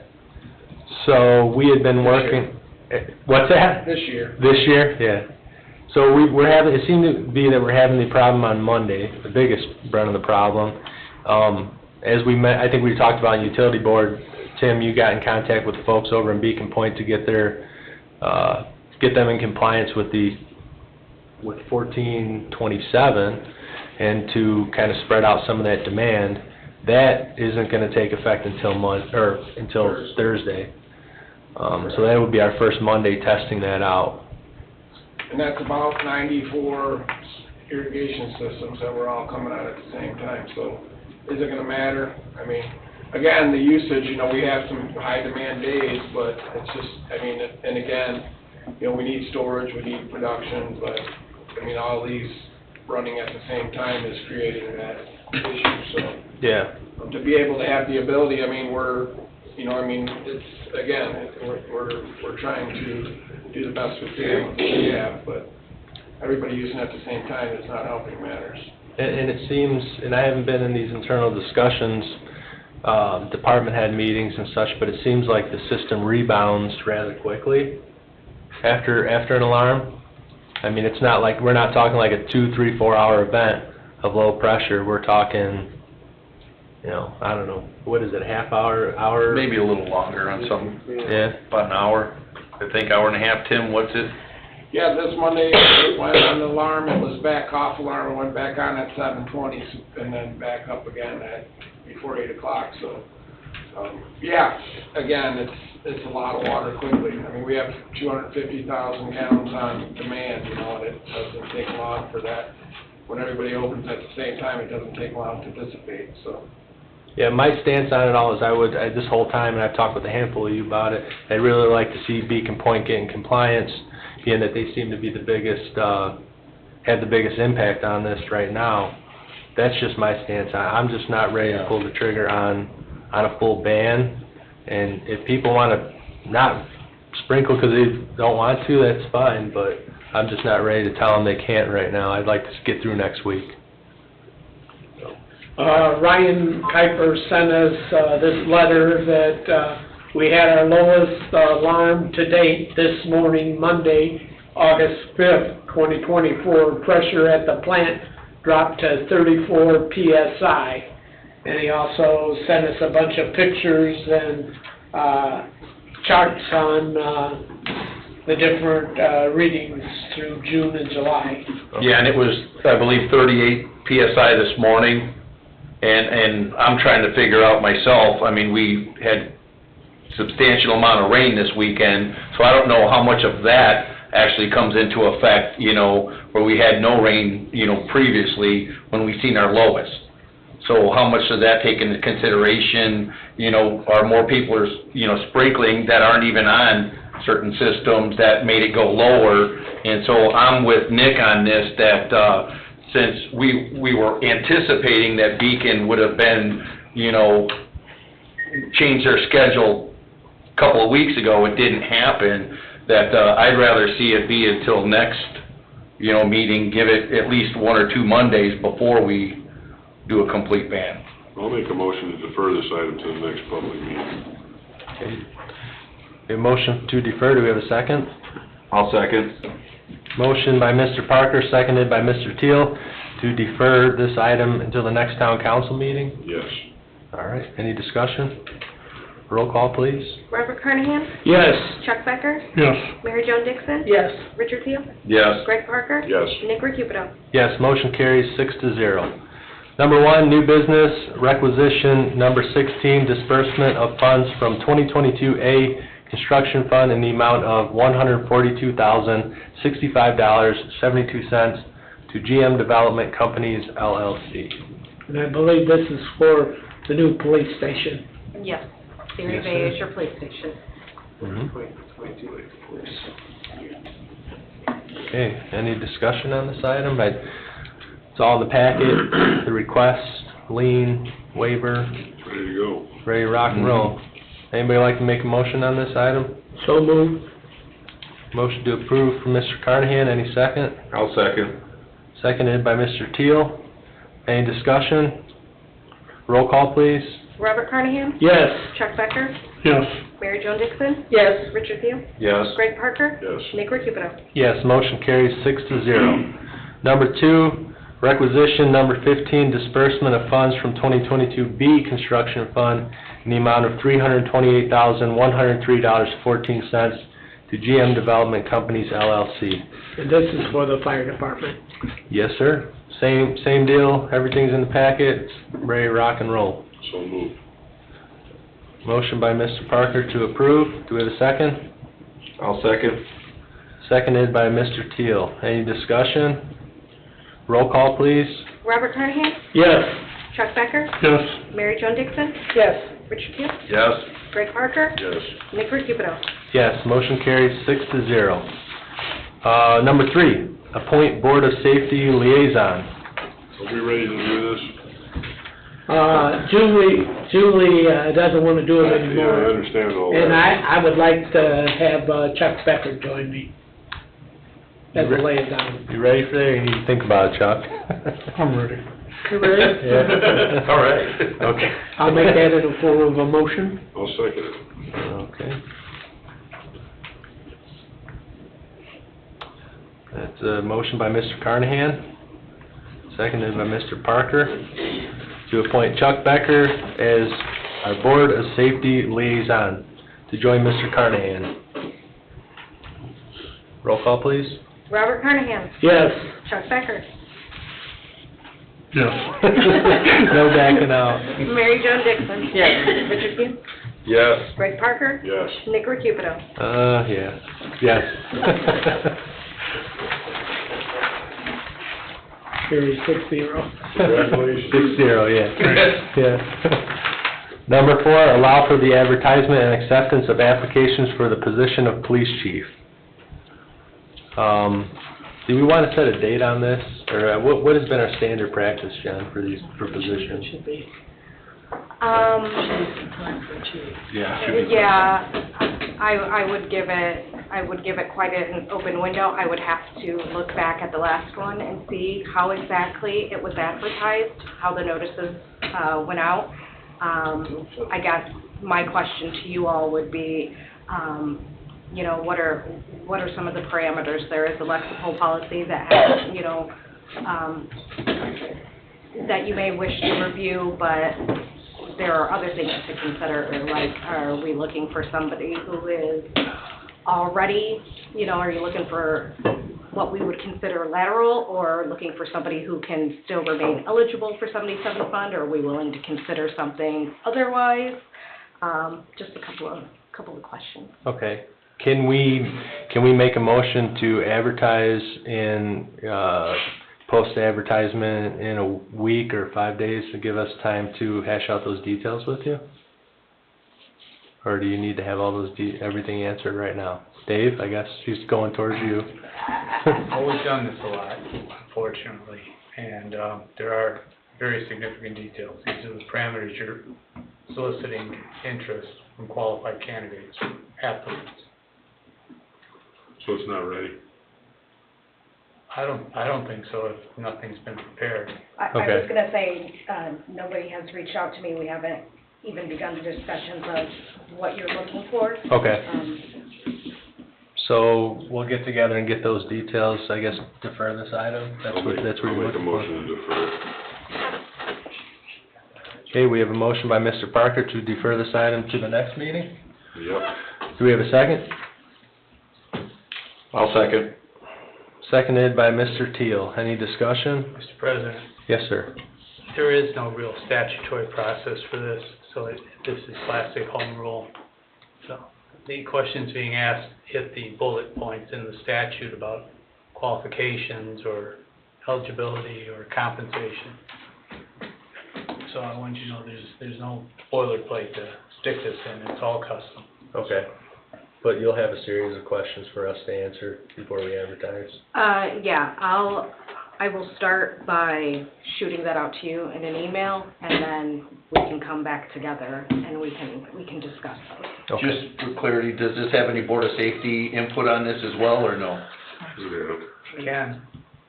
Again, that's your choice. Remember, the chiefs of those public safety departments are yours. Yeah. But it's the council decision. Right. Okay. Well, I guess that's something to chew on here in the next couple of weeks while we get those questions from Ms. Sandberg. Is that sufficient, Rich? Yep. Okay. All right. No other discussion. Roll call, please. Robert Carnahan? Yes. Chuck Becker? Yes. Mary Jo Dixon? Yes. Richard Pugh? Yes. Greg Parker? Yes. Nick Recupido? Yes, motion carries 6-0. Moving on to reports, town council reports. Mr. Carnahan. I've got another golf outing doing now. Wow. Oh, dear Lord. Project Love Food Pantry, we have one of the volunteers there, that comes in every Wednesday and works very hard on the food pantry, wanted us to have a golf outing Friday, September 27th, 1 p.m., and I don't play, so I just read what it says here. Shotgun start for a scramble golf outing at Deer Creek Golf Course at 25055 Western Avenue, University Park, Illinois. Dinner would be at 5:30 till whatever that ends, an open bar. It's $100, and that includes the dinner. Is there a way that they, people listening can get in touch with those folks in case they wanted to sign up? Yeah, they can, contact, Donna at the church, 219-374-7312. All right. And I'll leave one of these here for Jeff. Thank you, Bob. Okay. Oh, no, that's a different. Oh, yeah, well, you go ahead and take No, you care of read it. that one. They got the other one for the autism, which is on the 28th, which is Saturday. Okay, and for contact info on that, area code 219-789-5451. Georgianne. All right. Any other town council reports? We did re-advertise for water crew worker and a mechanic, right, Jennifer? I think we, I believe they were both still active on the website. I believe Kirsten reblasted it out re-blasted it. last week. Okay. Unfortunately, I have not received anything other than one for the crew worker. Is there a deadline for either one of those, or? Until No, we filled, left right? those open-ended. Okay, thank you. We just felt that, since we didn't have anything, that it would be probably a good idea to just repost it like that, just for, awareness kind of thing. Get it to the top of the Yeah. list. Yeah. And are we advertising in all avenues that are possible? I mean, just short, unless you want me to start paying for newspaper advertisements. We traditionally have not done that in the past because nobody really reads print anymore. But if that is a cost you are willing to undertake, we can discuss it. You can't get like a TikTok account or something? You gonna be our guy? I can absolutely just ask that one. Okay. I'll set it up if you wanna do it. No. All right. Any other reports? Seeing none, we'll move on to town attorney, Attorney Austin. No reports. Clerk treasurer, Ms. Amber. We are working along on the 2025 budget. Our financial consultant, Corby Thompson, did just welcome a new baby, so I've been trying to give him a couple of weeks. So we are hoping to have a rough draft presented to you all at your next meeting. If you want, he can be here in person to present, that way if any of you have any questions. But we're hoping to get that before you at your first meeting in September so we can discuss it. And then you all were copied on correspondence from the Indiana State Board of Accounts. They just finished up the compliance examination for our coronavirus state fiscal recovery funds monies. You got a copy of that report Friday. It will be made available to the public via State Board of Accounts website probably by tomorrow, because usually it doesn't take much more than 48 hours for them to publish it. But that report does say that we were in compliance and we followed all the federal rules and regulations related to the coronavirus monies that we received. Previously, we had discussed that we do still have some of those funds remaining, so I am hoping to have a recommendation before you all at your next meeting for how we should spend those monies. I would like to get them off the books before the end of this year, because if not, you must have that money under contract. State Board of Accounts was very specific that it must be a signed contract in order to spend it. If you do not have that, the federal government will ask for that money back. But since we are moving forward with a couple of projects, I'd like to kind of change up how our original resolution was, since the Utopia project did finish out. So I'll have that before you all at your next meeting. All right. Thank you, ma'am. Looked like a good report. Good and clean, yeah? No, it did. All right. Town manager, Mr. Bungie. I have nothing at this time. I have no further golf outings to Never. report. Okay, thank you. Director of Operations, Mr. Kubiak. I just have that, we did get another unsafe, building tore down on Fernwood over the last week, so, another one around the corner on the list, hopefully for this upcoming week, so we're making a little progress. Yeah, and those two were the last two that, the demo orders were set to expire in October. Correct. So there was some pressing issues to those. Yeah, it's emergency. Great job. All right. Anything else, Tim? That's all I have at this time. All right, thank you, sir. Police Department, Chief Brittingham. Sure. So our stats are pretty consistent for July. 1,043 calls for service. On our traffic stops, we're down. For July, we got 353. The warnings were 338 with citations at 161. Law incidents at 696. And arrests, we were at 17 arrests for the month. Apologize, 1 second. That's where we're at there. So, town ordinances, as you can see, total there for abandoned vehicles, we're at 3. I'm not going to break it down individually, so. Right. It's individually reported. Sure. I'm sure you don't want me to sit and read through all of that. Total of, I guess, contacts were 27 for July in respect to that. Okay. And I'll just avoid the breakdown of all of that. Yeah, you guys got a lot of data We're out there. out there doing the ordinance work. Our ordinance code enforcement officer rather than doing most of that. Okay. So that covers that. I do want to ask, and you can just tell me whether you want me to or not. I apologize for not being here, obviously, at the last meeting. I was out of town on training.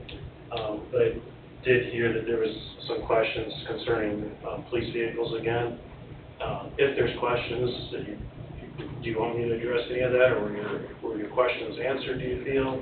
There was in regards to the color of the vehicles, I think, wasn't it? I could provide a really quick perspective on that if you want me to. If you don't, that's fine too.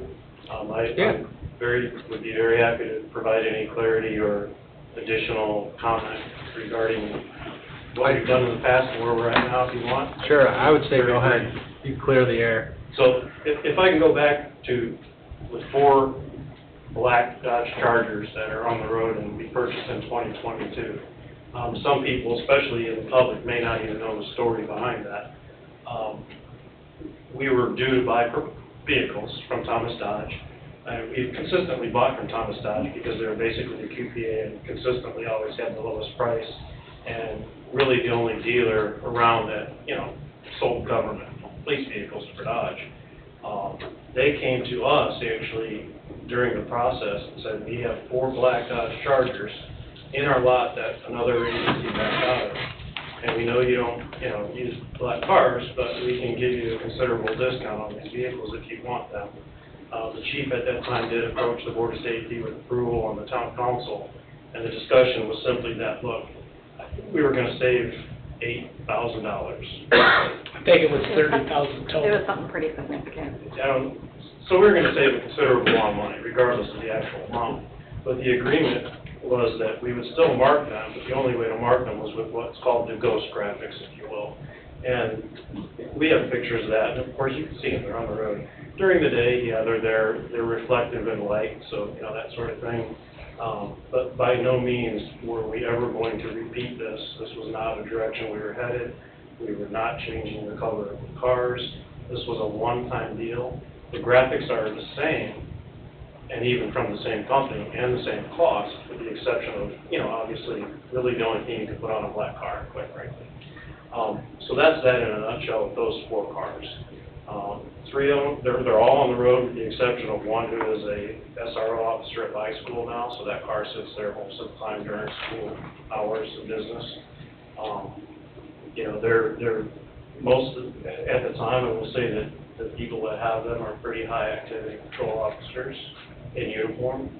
But I just wanted to make it very clear to the public and whoever else didn't know that was definitely a one-time deal. There was absolutely no intentions from the police department then or even now to consistently go to anything but the white marked cars that we have. So this time around, just an update, the 4 vehicles that we purchased, they're at the outfitters. It was a done deal. They were purchased, they were bought. We delivered them to the outfitter in Illinois, and things were ordered for the outfitting of those cars. We're just awaiting that process to be done because they have hundreds of cars to do there. So it could still be a couple of months before we actually see those cars outfitted. So the purchase there, just obviously I was not really involved because I wasn't the chief, but I do know what what took place and why, and it was approved again by the board and town council. For clarity in that respect, the four Durangos that were purchased there, obviously we didn't purchase them from Tanos because now James Chrysler came in and said, hey, we can start to be competitive with, you know, bidding and pricing and so on and so forth. So that was agreed upon to purchase them there. The cars are replacing, the four cars that we purchased are replacing four vehicles in the same class or category as far as marked versus unmarked.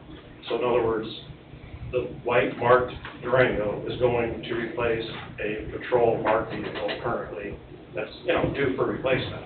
And our rotation of replacement is pretty consistent. It has nothing to do with who the person is or even the vehicle. It has to do with, obviously, the year of the vehicle, the mileage on the vehicle, and wear and tear, so on and so forth. In this particular process, it's exactly who's getting these vehicles. The only kind of, and there's really no exception to it. Every year, every vehicle that's being replaced in this rotation is currently one of the oldest vehicles in the fleet due for replacement. Okay. Again, has nothing to do with the individual person. So that Durango is replacing a marked car that's due for replacement in patrol. The three unmarked cars are replacing unmarked cars currently in rotation that are pretty consistent with just what agencies do and with what we've done pretty much as long as I've been here for 25 years. We're not doing anything special, it's business as usual. Nothing special, business as usual. I don't know why it came up, and I apologize that you have to explain it. No, and I want to. I mean, this is important. It's important for everybody to understand it. I get it. And I'll break that down really quick.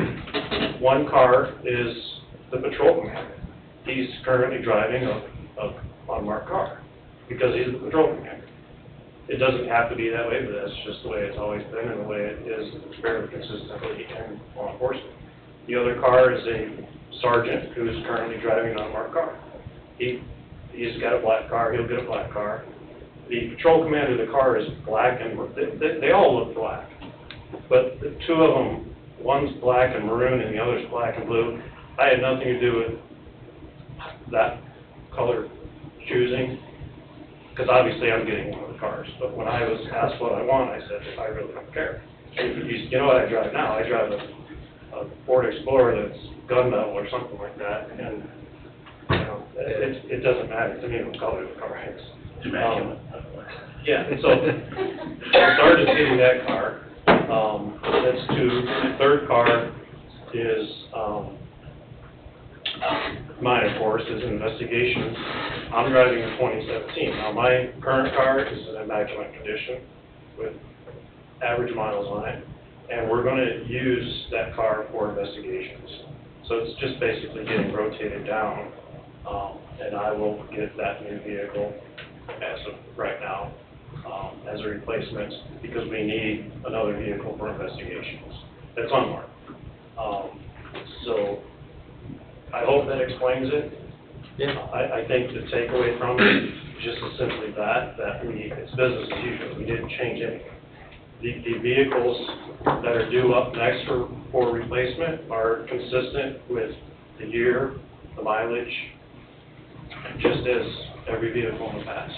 And it has absolutely nothing to do with the individual person. Like there's no, that has nothing to do with it. Okay. I just hope that completely clarifies, When my brother was a Cedar Lake cop, we had multicolored cars, and they were all used state police cars. And we finally got into a rotation of new ones, and it was a process that took time to develop. It's come a long way. Yeah. And I can tell you that I never would have realized how much of a headache fleet maintenance is. I mean, you think you run in the police department, there's bigger, better things to worry about, and fleet maintenance in these vehicles are just... It's a blast. It's a blast, Carl. And favorite part of my job. And I'll step out of place and say that, on top of that, you're dealing with adults who, like, think you're giving them a new toy, and they're unhappy when they're not getting that new toy. And that's not what this is about. This is about serving the public and replacing cars that need to be replaced. I appreciate that. I have a question real quick, Carl. I'm looking at the report, and where it says truck route incidents, Friday, I was made aware that a truck, had an issue on Colfax, semi-tractor trailer basically. And my question is, what do local, or county or anything, when roads are closed, you know, due to the fact that 231 is closed at Fafke, and a semi carry, you know, with a 50-foot, you know, gondola trailer on it has nowhere to turn around but to turn left at Fafke. Is there any kind of reporting? So, you know, because I know the driver was using like Google Maps to try to find, you know, how to get to my yard and stuff. Nevertheless, they blew a tire, big issue. But how does stuff like that get reported to like Google Maps or whatever maps thing there is for people relying on that to get to a location? Well, that's a great question, because with the road closures we're currently experiencing, it seems like there's really no method to the madness. The county closes every option altogether at the same time for different reasons. One's a utility reason, the other's a road improvement reason. But yet you just closed two major truck routes, thoroughfares, going north and south altogether. And then on top of that, you closed Route 231, meaning you can't even get into Crown Point. Yeah. So what are they doing? They're all coming through Cedar Lake now, for one thing. So to answer your question, the most up-to-date map, if you will, GPS map, would be the app on your phone. And they are pretty good about marking road construction, but here's what you will never see. You're never going to see NIPSCO utility closure, because that's just spur of the moment. Hey, we're doing it today, but we're not doing it tomorrow. So we're at the mercy of what they're doing at that time. And for these drivers, it's an absolute, I wouldn't want to be a driver. Yeah. It's an absolute nightmare. And then they could find themselves on a road that's restricted and could potentially receive hefty fines for something that really they didn't create at their fault. Right. I mean, look at the options that are being left for them when all these road closures are being done at the same time. And clearly not being very well thought out to begin with. And there is no answer, because a lot of these road closures are just, hey, we're doing it today, have a nice day. You know, especially the utility, and a lot of these road closures here lately, because of the population increase, are utility infrastructure closures. Okay. And replacing a utility pole on Klein Avenue. Yeah, and that's been, like, there's no consistency in that at all. No, not at all. So speaking of truck routes, or trucks, have you guys received any complaints about semi-traffic on Schneider? You stopped me to have you. I saw the pictures. Okay. And to answer your question first, is my patrol commander spoke with the individual today. We addressed it again, and we had a good conversation with them. And then we went down to the street department, because there is a sign on 135th Place at 41. But it's one little sign with red letters that says no trucks with an arrow. And below that are two much larger signs for other events. So that in itself is unacceptable. So we took pictures of the existing signs on the roads for truck restrictions on specific roads here in town, and we're going to duplicate that at 135th Place. Okay, Public thank you. Works. The complainant in that is aware of the process, what's happening, had a great conversation with him. But we also let him know that please call us first. Yeah. Call 911, so that we can at least have the opportunity to have contact with these individuals and drivers, because the only way signs aren't going to fix the problem, let's face it. If you got a driver that's just got his mind made up, hey, I'm going this way until I get caught, well, he needs to get caught. And we'll write a citation. Okay. So. All right, so you guys are going to improve the signage over there? Okay. All right, thank you. Thank you. Okay, Fire Department, Chief Wilkening. The fire department, actual report did get downloaded into as far as calls concerned, but I know we have 1,380 calls for the year so far, we're up 13%.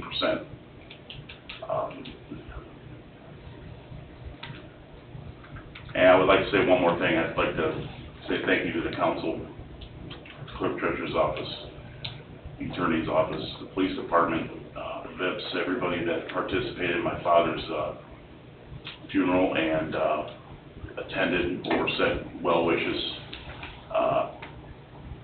You know, my dad was a 50-year member of the fire department, sat on the school board here, also sat on the council. My mom sat on the council, my mom sat on the school board. very active in the community, and my father lived with me as well. And I'm gonna start mowing my own grass, so, because that's what he'd love to do, and I do appreciate the support. It was overwhelming. We had over 560 people come to the funeral.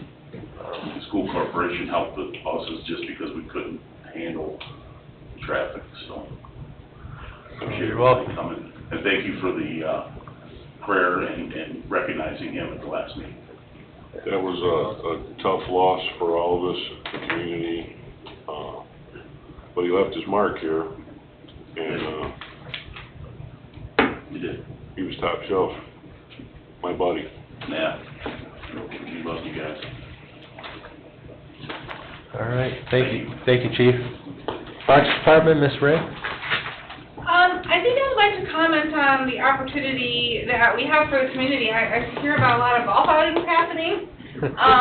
But when I came on board as the Parks Department, we created a community link on our park website. So, for example, currently we have the Chamber's golf outing up there. If you email my office your flyer of an event happening in the community that would impact the community, for example, Purdue Extension has classes, we have a flyer on there. We obviously can't do it all as a new park system, but we're going to allow you those opportunities to see what else is going on in other communities. And if you email those to us at the Parks Office, we'll get it on our community link page. And you should also look, too, to see what's going on there. So it's just an opportunity to be a good neighbor and to allow those who are trying to get the word out there that avenue through our link on our Parks page. All right. Well, thank you for informing us of that. Appreciate it.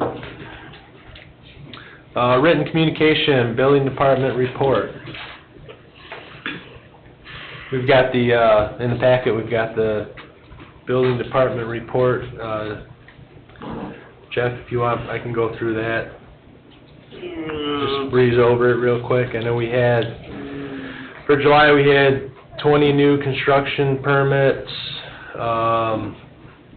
Year to date, at 98. Yeah, it looks like 98. Yeah.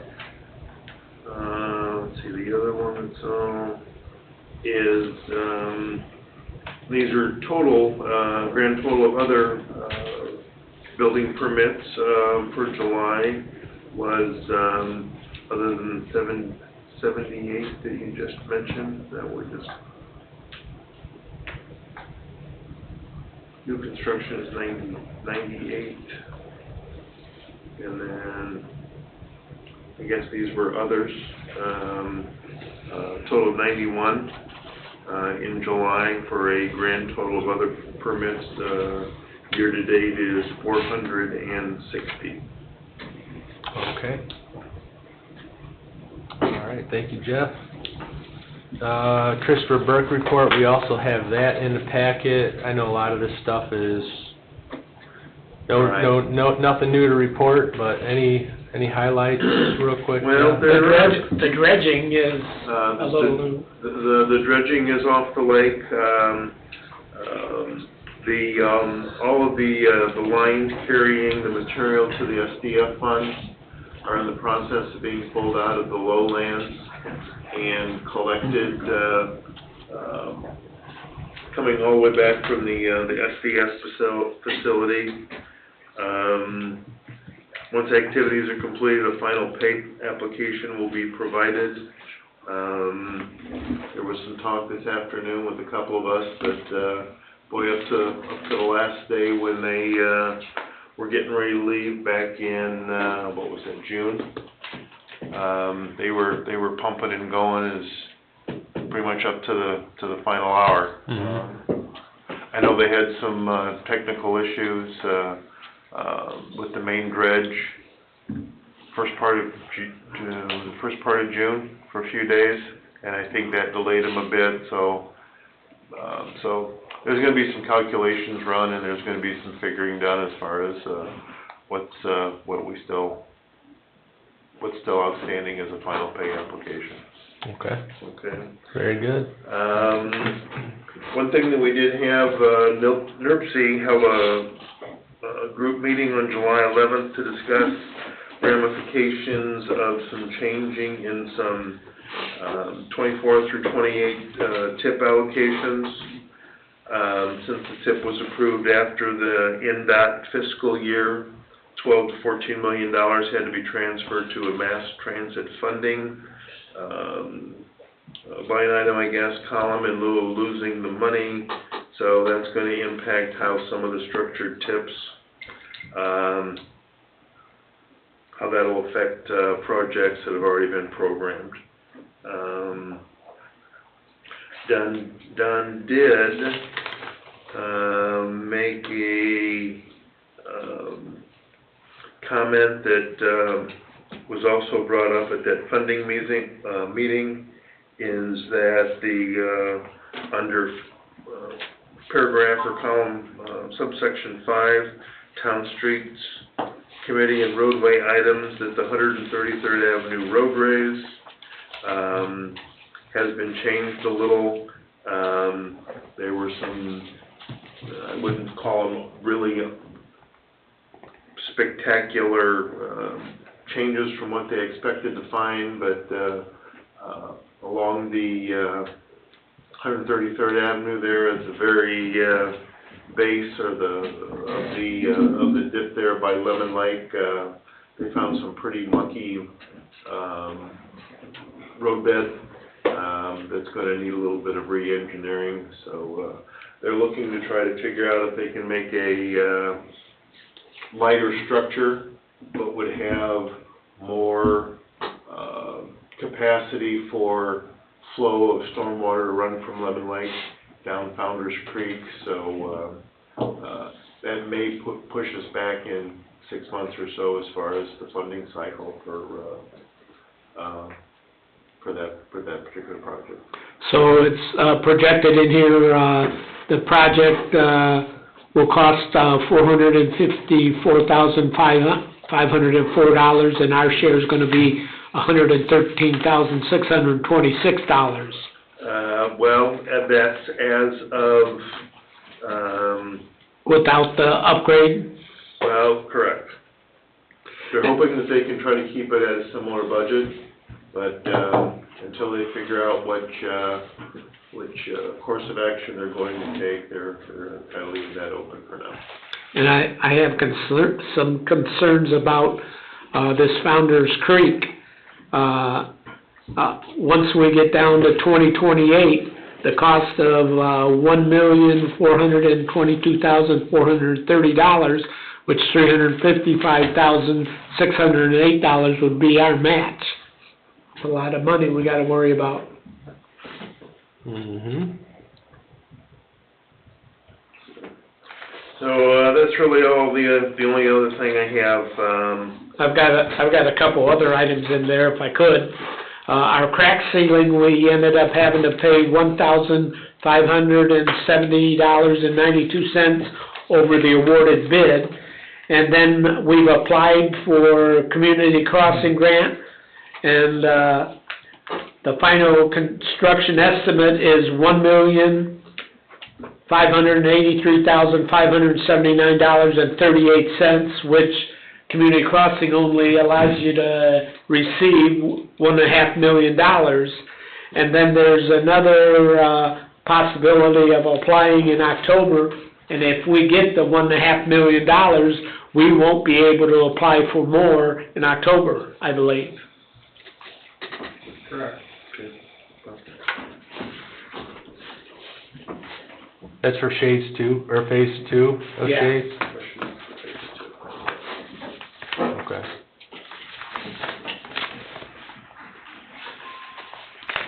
Did you have anything else, Bob or Jeff? Well, under redevelopment commission, section 6, they talk about the Constitution Avenue, Morris Street water extension, but we pretty much hashed that out. That got brought up. Yeah. Yes, sir. A little earlier. So. All right. In the utility meeting. Thank you. We'll move on to update discussion. Number 1, Town Council Liaison for the Museum. Jeff, were you contacted by folks from the museum for this? Well, not really indirectly. Oh, were you? Or directly. Okay, I guess Miss Ray's gonna take this? I just brought it to the town manager's attention that, we seem to not be coming across some issues, previously, but I guess it was because there was a liaison that was, from the council that was given to the museum.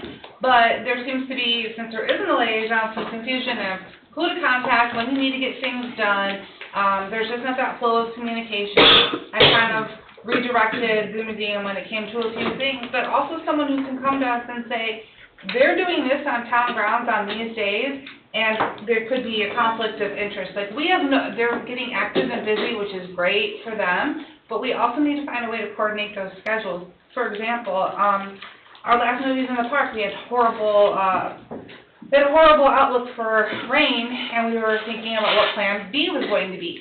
Plan B for us was going to go into the next day, because you only have a certain amount of time to rent the movie. That's why we did Fridays and Saturdays.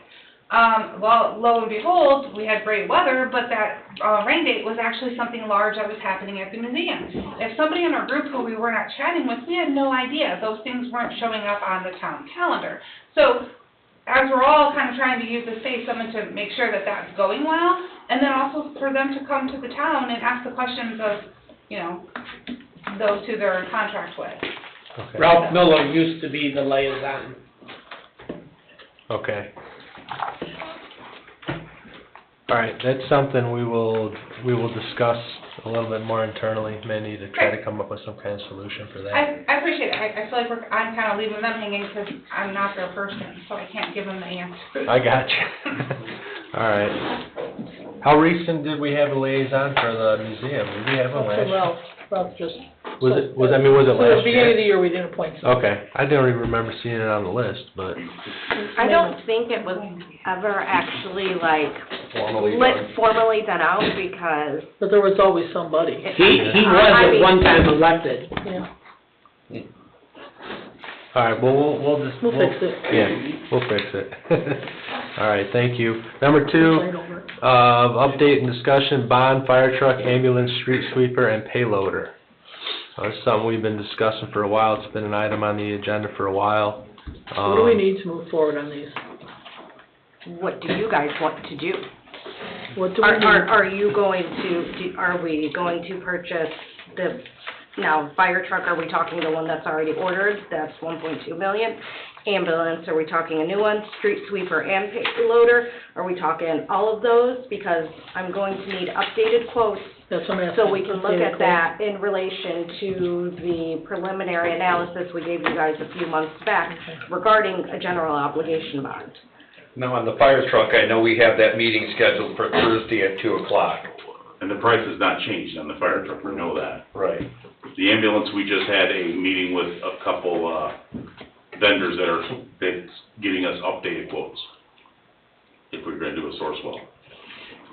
So I know we have more needs than we can afford, like townwide. I think everybody can agree on that. The stance I've taken is, I guess I look at it from a different point of view. What can we afford to bond out for that won't increase the taxes on property owners? You know? So I would encourage you to look at that previous analysis we had given you guys a few months back, because that did give you different price points, if you will, and what a potential impact could look like. Okay, I'll go back. And then from there, you guys can decide, well, maybe we can go this high, but really we only want to go about the middle, which gives us approximately X amount of dollars to work with. How are you going to divvy that up?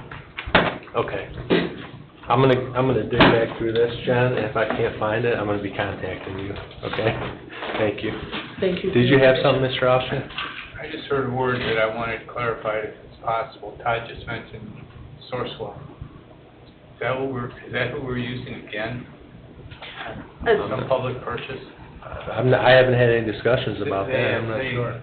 That was discussed, They were the middleman early. for the current fire truck. Okay. That's on order. Just asking. Okay. Yeah, so if you guys want to utilize that, or if we're thinking more like we're going to go out to bid with it. Okay. So with Sourcewell, you don't have to go out to bid. You deal with Sourcewell. You deal with them and the prices are fixed and... Same as the... They've basically already done the bidding. Yeah. Okay. Well, me personally, I'm gonna go back through that analysis you made, and when do you need a decision on that by, John? That's completely up to you guys. We should be ready by the next meeting. Okay, are we gonna have any issues with the timing of the fire truck, though? Well, that's one of the things that we need to find out on this meeting on Thursday. Okay. Confer after that. Timeline. Yeah, timeline. Timeline is key when it comes to the bond, so. So we'll get some more info on Thursday. Yep. For the fire truck, so. For the fire truck, yeah. All right, thank you all. Number 3, Resolution 1348, moratorium on land development. I guess, you know, we kind of put this on the agenda as an update item. I think we passed this resolution back in February of this year, if I'm not mistaken, because of what we didn't know and some of what we did know.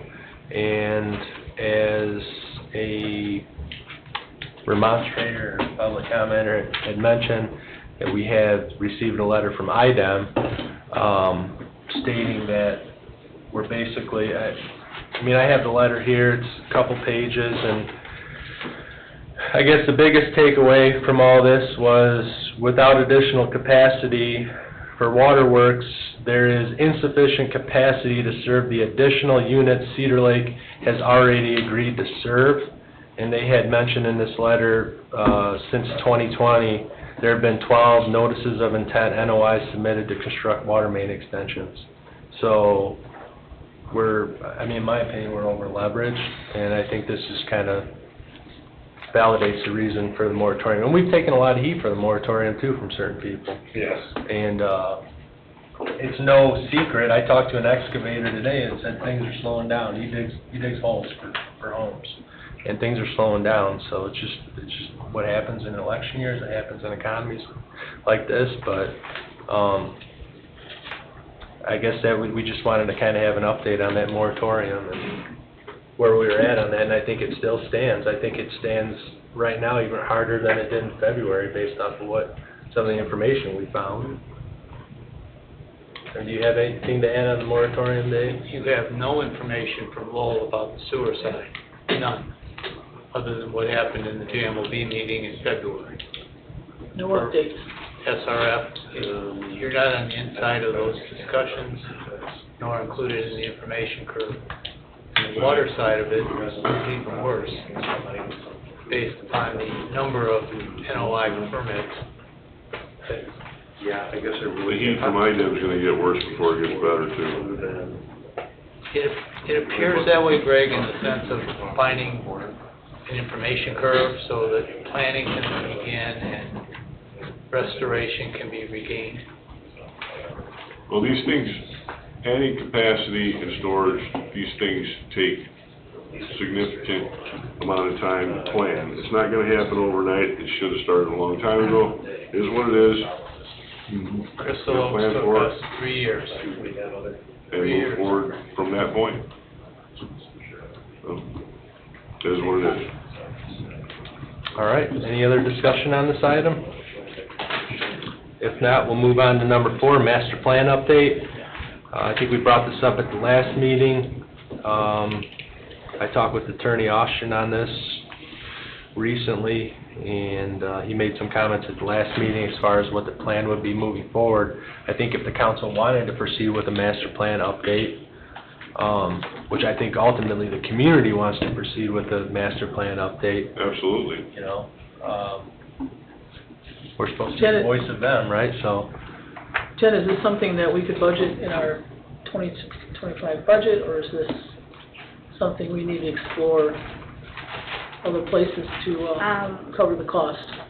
So I guess really, in my mind, it's how quickly you want to move with something, because you're going to have to create an RFP, put that out, then we're hopefully going to get multiple responses, and then you guys can take those under consideration, see what the price point is. Honestly, I don't recall off the top of my head what the last comp plan cost us. I imagine in the $20,000-$30,000 range. So if you if you're able to get it done before the end of the year, there is the possibility within your current year budget that we could encumber some money from this year's budget and then just roll it. If not, then I would say we all just note that as part of your 2025 appropriations, that's the project you want to start with when it comes to utilization of your professional services line item. On board, try to get it done this year? Well, the only problem is, there's no information with the sewer. What the hell's going on with the sewer, since Lowell doesn't want to communicate with us? Well, right How can we now, make a plan? the current master plan, Chuck, was not developed in consideration with the state of the infrastructure. And my gut tells me it was developed for the ringing of the cash register. So, in order to be responsible going forward, it needs to be redone, it needs to be responsibly done, and it needs to be done in such a way where these areas for future planning are zoned correctly for responsible growth for the community. And the moratorium can be shared with the agencies, so that they can have Plan A and Plan B. So, I mean, it's very flexible. I mean, it's what you want, what you create. That has been brought up by Bob and others, that we want this more, for the public to have input. I mean, I think if we can put our heels to the ground and get this done with some encumbered money, I think it'd be awesome. So Dave, can we, being that this is an agenda item, can we solicit a motion to put this out to bid? To get a few Well, first bids? we have to have RFP. Yeah. You need to solicit proposals, Right. proposals after generating what the parameters are, just like the position description we talked about. Okay. Same thing applies, but it's not a difficult task. It's a time task. You gotta just find time, get it done. Yeah, I'd like to get it done sooner rather than later. So we need to set some parameters before we advertise to... Well, this one, staff and clerk and myself can help you a lot easier than the other one. The other one is, head law enforcement person. Here, hundreds and hundreds of examples. I told you, one source at least is AIM, minimum, and there are others. Okay. I would also say have Chuck go through previous files for like the last time we did do comp plan update to see if there's perhaps a previous RFP in those files someplace in town management's office. Okay. Yeah, there actually are, that's a good point.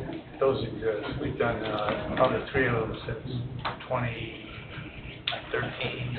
Okay. So start with that, based off of what you're hearing from us, John? I would say see what prior administrations have done, at least start there to see, kind of how the process went before.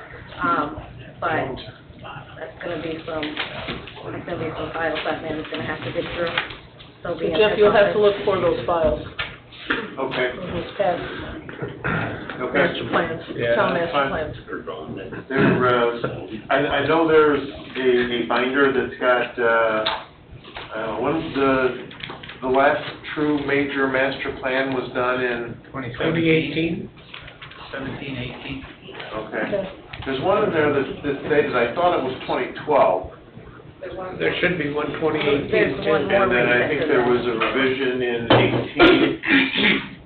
But, yeah, that binder I've seen, but as far as, any of the preliminary files that were associated with the direction that those master plans went. I do believe the last update, it was Veritas Group that worked with the town, so look for Veritas files. Okay. You can put that kind of on the front burner, Jeff? I'll have a report at the next council meeting. All right. Thank you. We're at next council. Thank you, sir. I've got another thing to say. Yes, sir.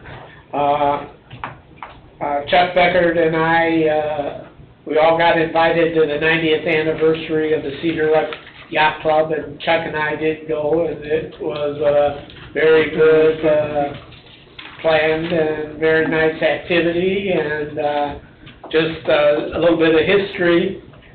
This complex, not under the town, but it used to be 20 acres. And Lassen sold a half acre off, and that's where the yacht club is, and we only have 19 and a half acres here now.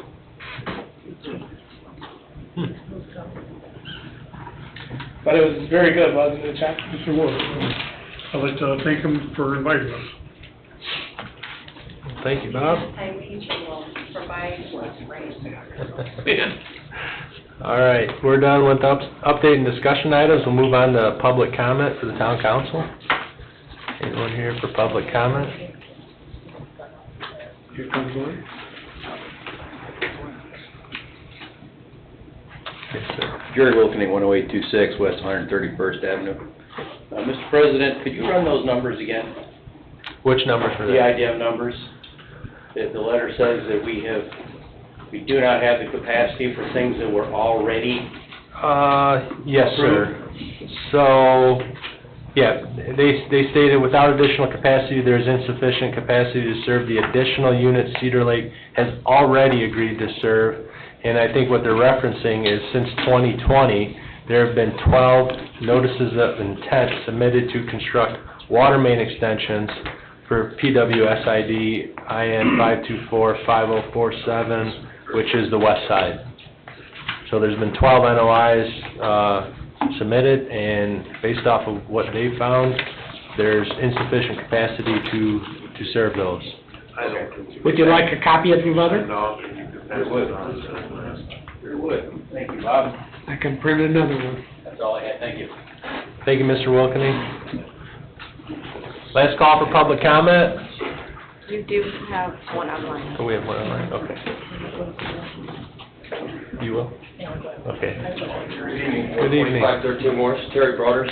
I'd just like to add on to what Mr. Wilkening said. Mr. President, when you talk about insufficient capacity for what's already been approved, where does that leave the town with the stuff that is approved? Does that mean you're going to put a halt on the stuff that's been approved, or do we keep going out of compliance? Where exactly does that leave the town's approval for new homes? Well, I think Attorney Austin, were you prepared to answer that? 'Cause okay. Good question, Terry. We are in the process of reviewing the matters and the communications we have just received. Our engineer signed, their technician signed. They're not government official, appointee, elected, signed or promised items. They're part of a development process. It's the permitting that item requires for utility extension, water and sewer. So our game plan is to get down there, visit with them substantively, and begin developing the resolution to it. With regard to your question, the answer is yes, we probably will slow down, probably, but that will be an ebb and flow assessment based upon the permit applications made. As Mr. Parker indicated, we're in Presidente. We are in a time of flux economically, and with that always comes the ups and downs of permit applications that come through our door. So. And I guess, Dave, just to add on to that, these NOIs ultimately get signed after engineered by either water superintendent or utility board president, correct? Because they've been signed by the technicians and the technical people and the credentialed people, yes. Yeah. And Terry, just so we're clear, there's been a couple NOIs that are outstanding that I refuse to sign for quite a while now. So, but the ones that were done before, they were done since 2020, before probably most of our time. So, thank you, sir. You have Jennifer, Jennifer online. Do you have a hand up online? Jennifer online? Yes, that's me, Jennifer Prensky. I have a question. Will you be posting this letter so it's available? I mean, you said it's a couple pages, probably not time to read it, but would it be available for us? I guess from a legal standpoint, is there any issue with posting? It's Public record. Yeah, okay. Then absolutely, we can. And the next question, because it does seem like it's gonna be a larger ongoing process, are you going to be updating the town, when the meeting is, the outcome? Will the public be, invited or eligible to attend? That meeting, I don't know, Jennifer, this is the first of its kind for me, so I'm not sure the makeup of these. From when I spoke with IDEM over the phone, they had talked about having a couple town officials come down to see them, but I'm not sure that I'm not sure they're inviting public to that, but as far as updates afterwards, without a doubt, we can update the residents on that. Thank you. Thank you. Oh, one, Yep. Yes, ma'am. have you guys thought about posting for any positions with the town on Indeed? It's a great app for hiring. Does that cost money? It does. No. Well, I Yeah. think it depends. I mean, I use it quite a bit with the company I work for. I just went on Indeed and found several chief of police positions just throughout the state right now. I mean, you get a lot of traffic flow on it, more bang for your buck than advertising in the newspaper, and it's what people are doing to hire quality candidates these days. Sounds like a commercial. Did you hear that comment? I said, it sounds like a commercial almost. Well, I mean, I'm also going to make another recommendation as far as communicating with the museum and all the other departments. As for the town, are you guys using Teams or a sharing document with schedules and a way to communicate with each other without maybe having liaisons? It's a great tool. It's easy to use. It helps to share and trade information, whether it's through departments. You don't always have to be in a meeting. You can just grab your phone and communicate with other teams, other disciplines. I'm unaware of what that is. We do not utilize Microsoft Teams for any. I use it every now and then. correspondence. Well, Just saying, it's a better way to use your time, and I mean, look how late it is tonight. You know, some of this stuff might have been able to be communicated in a Teams app. it's something I'll look into now that you mention it. It's the first I'm hearing about it. All right, thank you, guys. All right, thank you, ma'am. Thank you. Is Miss Weinkoop want to speak too? Is she on there? She's on there, but she did not raise her hand. Okay. Ms. Dixon, did you have something? I just want to thank everyone on behalf of my family. We appreciated all the community support during the recent loss of our son. Thank you. All right, with that being said, public comment is now closed. Next meeting is Tuesday, September 3rd, 2024 at 7 p.m. This meeting is now adjourned at 9:23 p.m. Thank you.